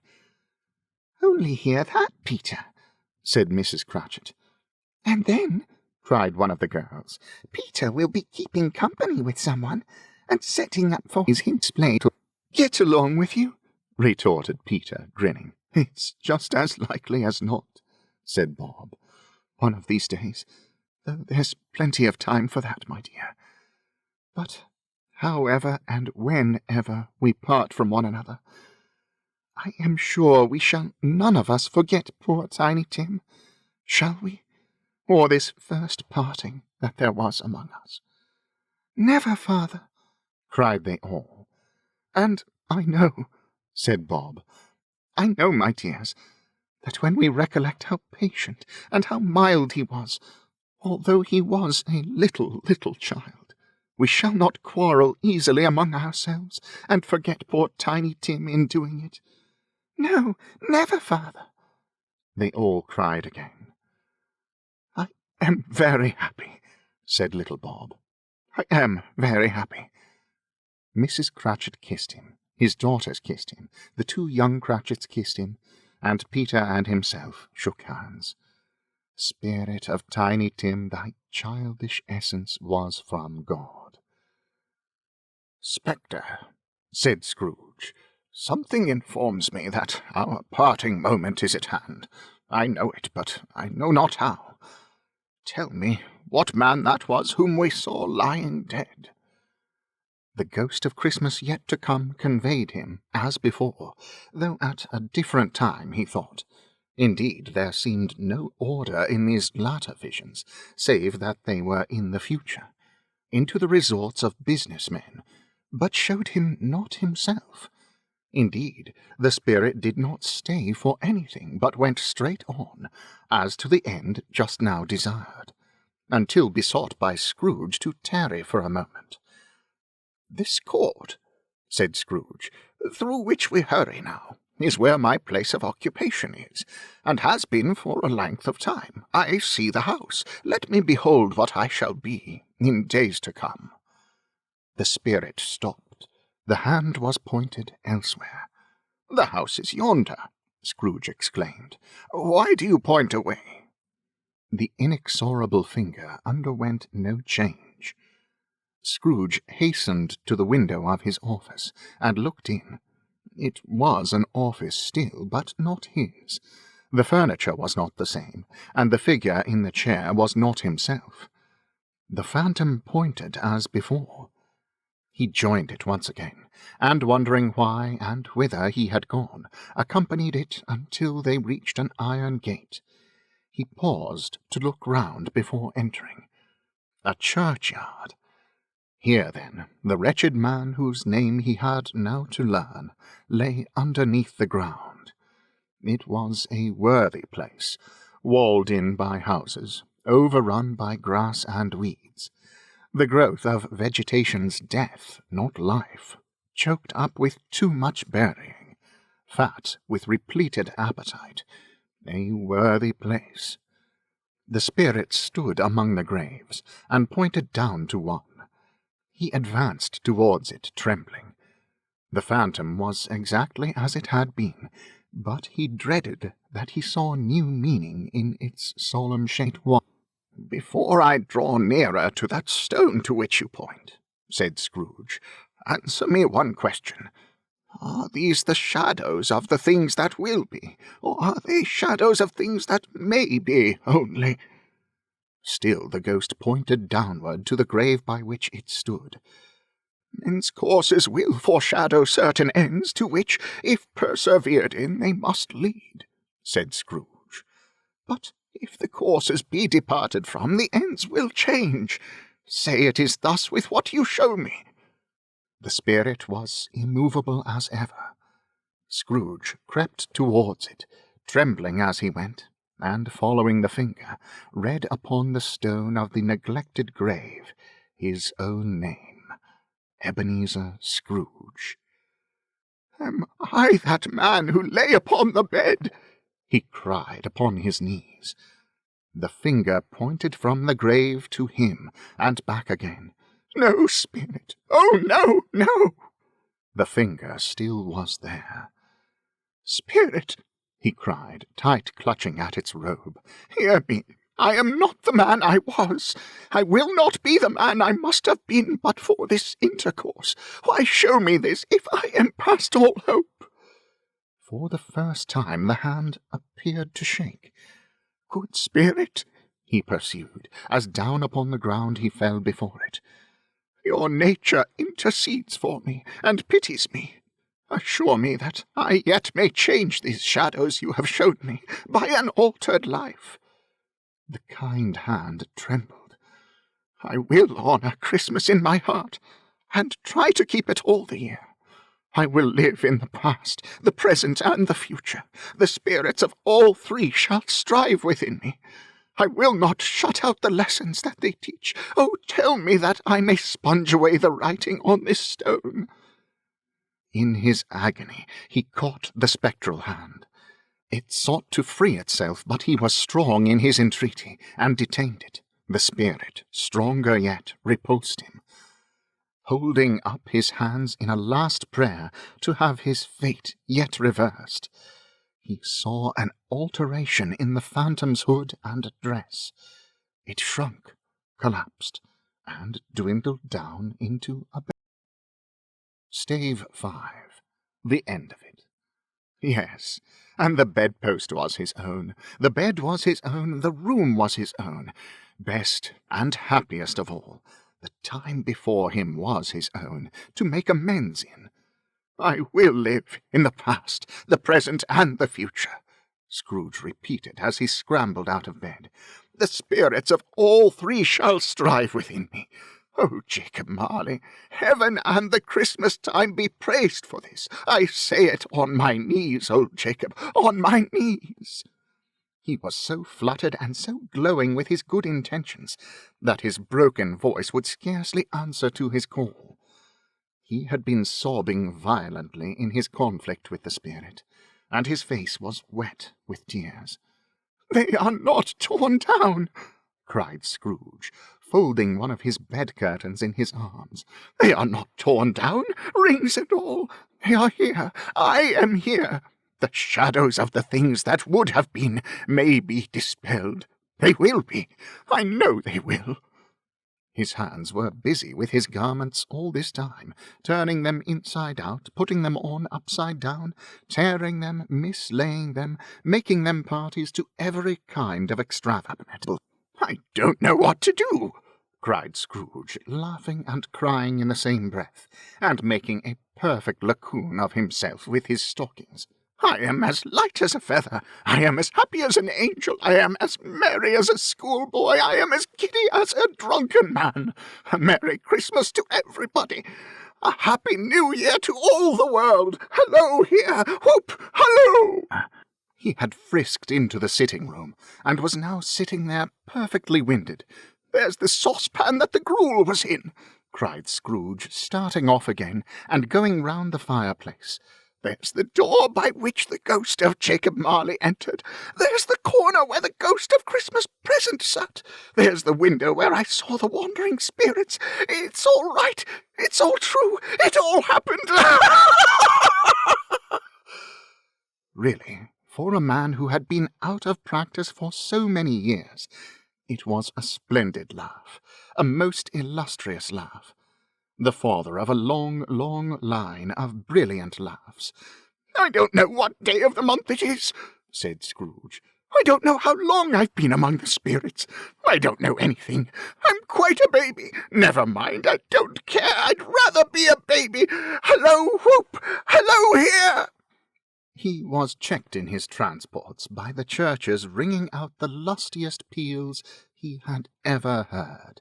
Clash, clang, hammer, ding, dong, bell, bell, dong, ding, hammer, clang, clash. Oh, glorious, glorious! Running to the window, he opened it and put out his head. No fog, no mist, clear, bright, jovial, stirring cold, cold, piping for the blood to dance to. Golden sunlight, heavenly sky, sweet fresh air, merry bells, oh, glorious, glorious! "What's today?" cried Scrooge, calling downward to a boy in Sunday clothes, who perhaps had loitered in to look about him. "Eh?" returned the boy with all his might of wonder. "What's today, my fine fellow?" said Scrooge. "Today?" replied the boy. "Why, Christmas Day."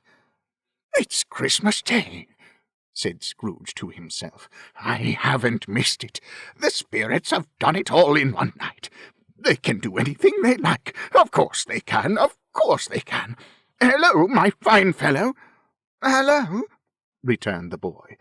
Do you know the poulterers in the next street but one, at the corner?" Scrooge inquired. "I should hope I did," replied the lad. "An intelligent boy," said Scrooge. "A remarkable boy. Do you know whether they've sold the prize turkey that was hanging up there? Not the little prize turkey, the big one." "What, the one as big as me?" returned the boy. "What a delightful boy," said Scrooge. "It's a pleasure to talk to him. Yes, my buck." "It's hanging there now," replied the boy. "It is," said Scrooge. "Go and buy it." "What? exclaimed the boy. No, said Scrooge. "I am in earnest. Go and buy it, and tell them to bring it here, that I may give them the direction where to take it. Come back with the man, and I'll give you a shilling. Come back with him in less than 5 minutes, and I'll give you half a crown." The boy was off like a shot. He must have had a steady hand at a trigger, who could have got a shot off half so fast. "I'll send it to Bob Cratchit," whispered Scrooge, rubbing his hands and splitting with a laugh. "He shan't know who sends it. It's twice the size of Tiny Tim. Joe Miller never made such a joke as sending it to Bob's will be."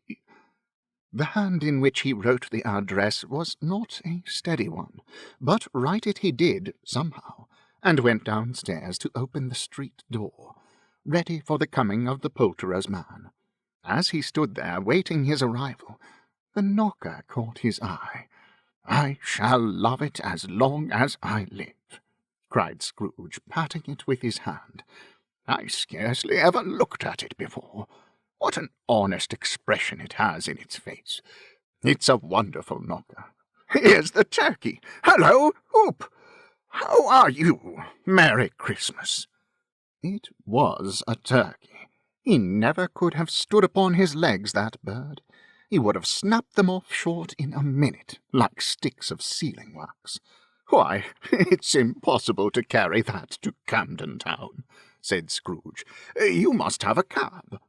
The chuckle with which he said this, and the chuckle with which he paid for the turkey, and the chuckle with which he paid for the cab, and the chuckle with which he recompensed the boy, were only to be exceeded by the chuckle with which he sat down breathless in his chair again, and chuckled till he cried. Shaving was not an easy task, for his hand continued to shake very much, and shaving requires attention, even when you don't dance while you are at it. But if he had cut the end of his nose off, he would have put a piece of sticking plaster over it, and been quite satisfied. He dressed himself all in his best, and at last got out into the streets.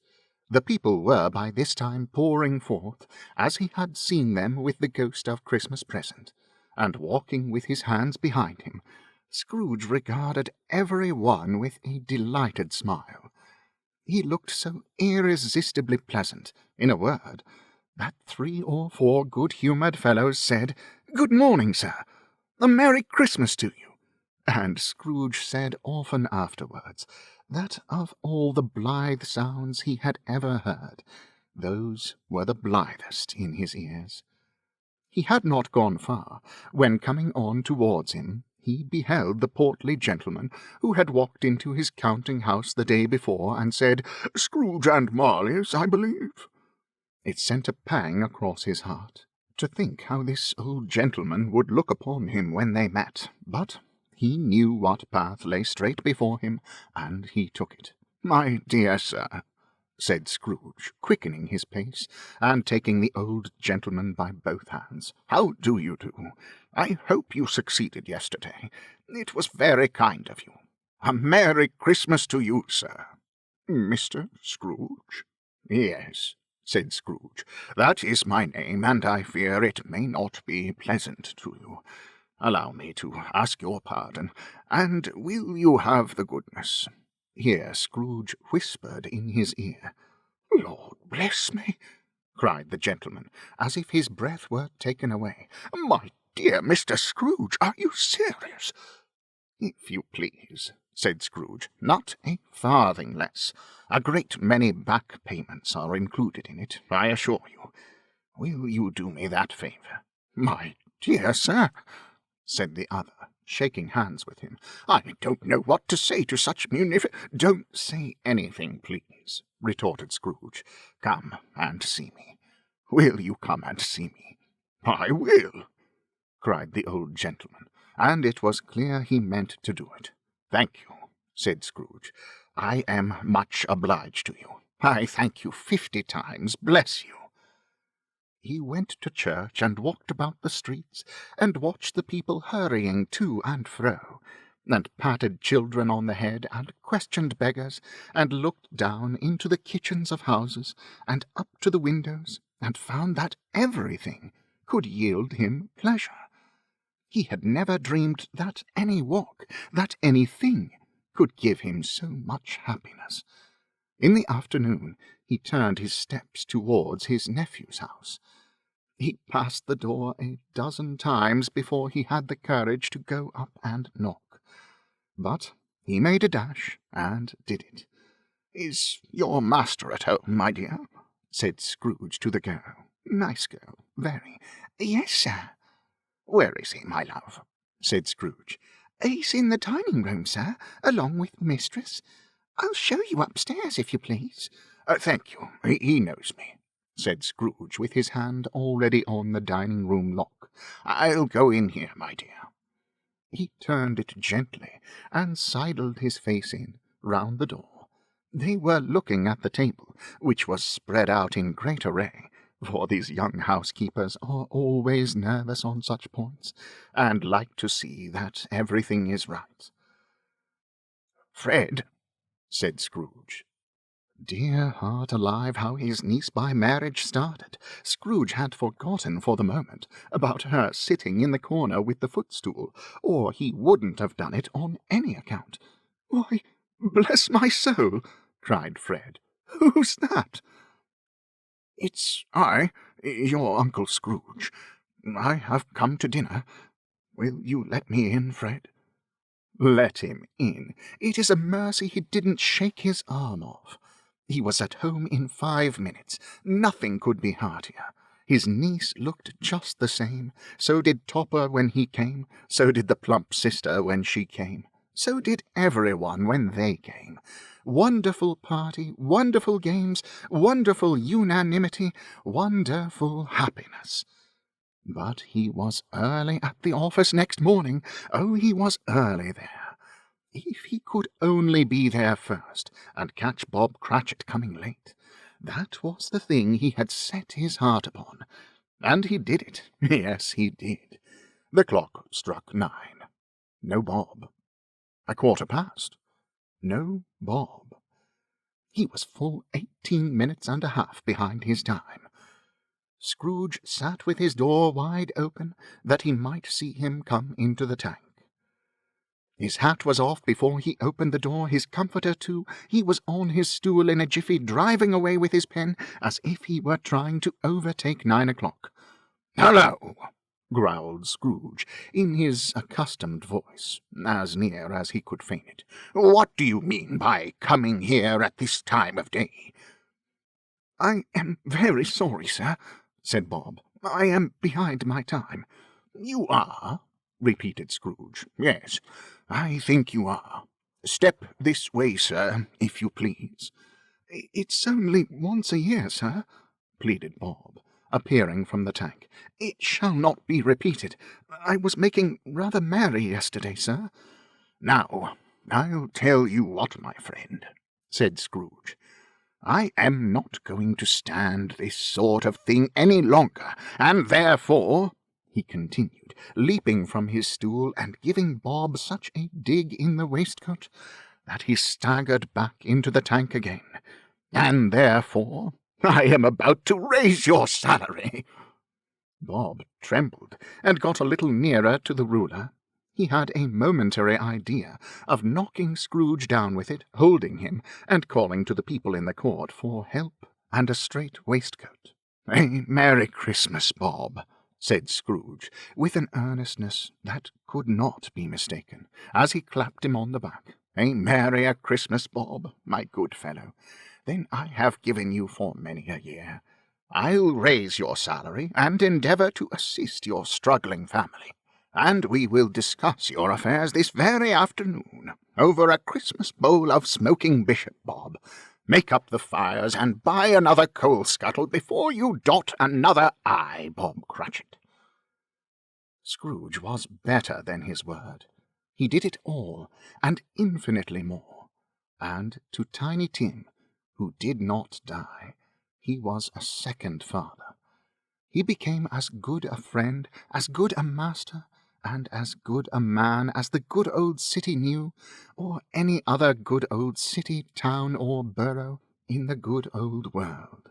Some people laughed to see the alteration in him, but he let them laugh, and little heeded them, for he was wise enough to know that nothing ever happened in this globe for good, at which some people did not have their fill of laughter in the outset, and knowing that such as these would be blind anyway, he thought it quite as well that they should wrinkle up their eyes in grins, as have the malady in less attractive forms. His own heart laughed, and that was quite enough for him. He had no further intercourse with spirits, but lived upon the total abstinence principle ever afterwards, and it was always said of him that he knew how to keep Christmas well, if any man alive possessed the knowledge. May that be truly said of us, and all of us, and so, as Tiny Tim observed, God bless us, every one. The end of A Christmas Carol, written by Charles Dickens, narrated by Benjamin Fife.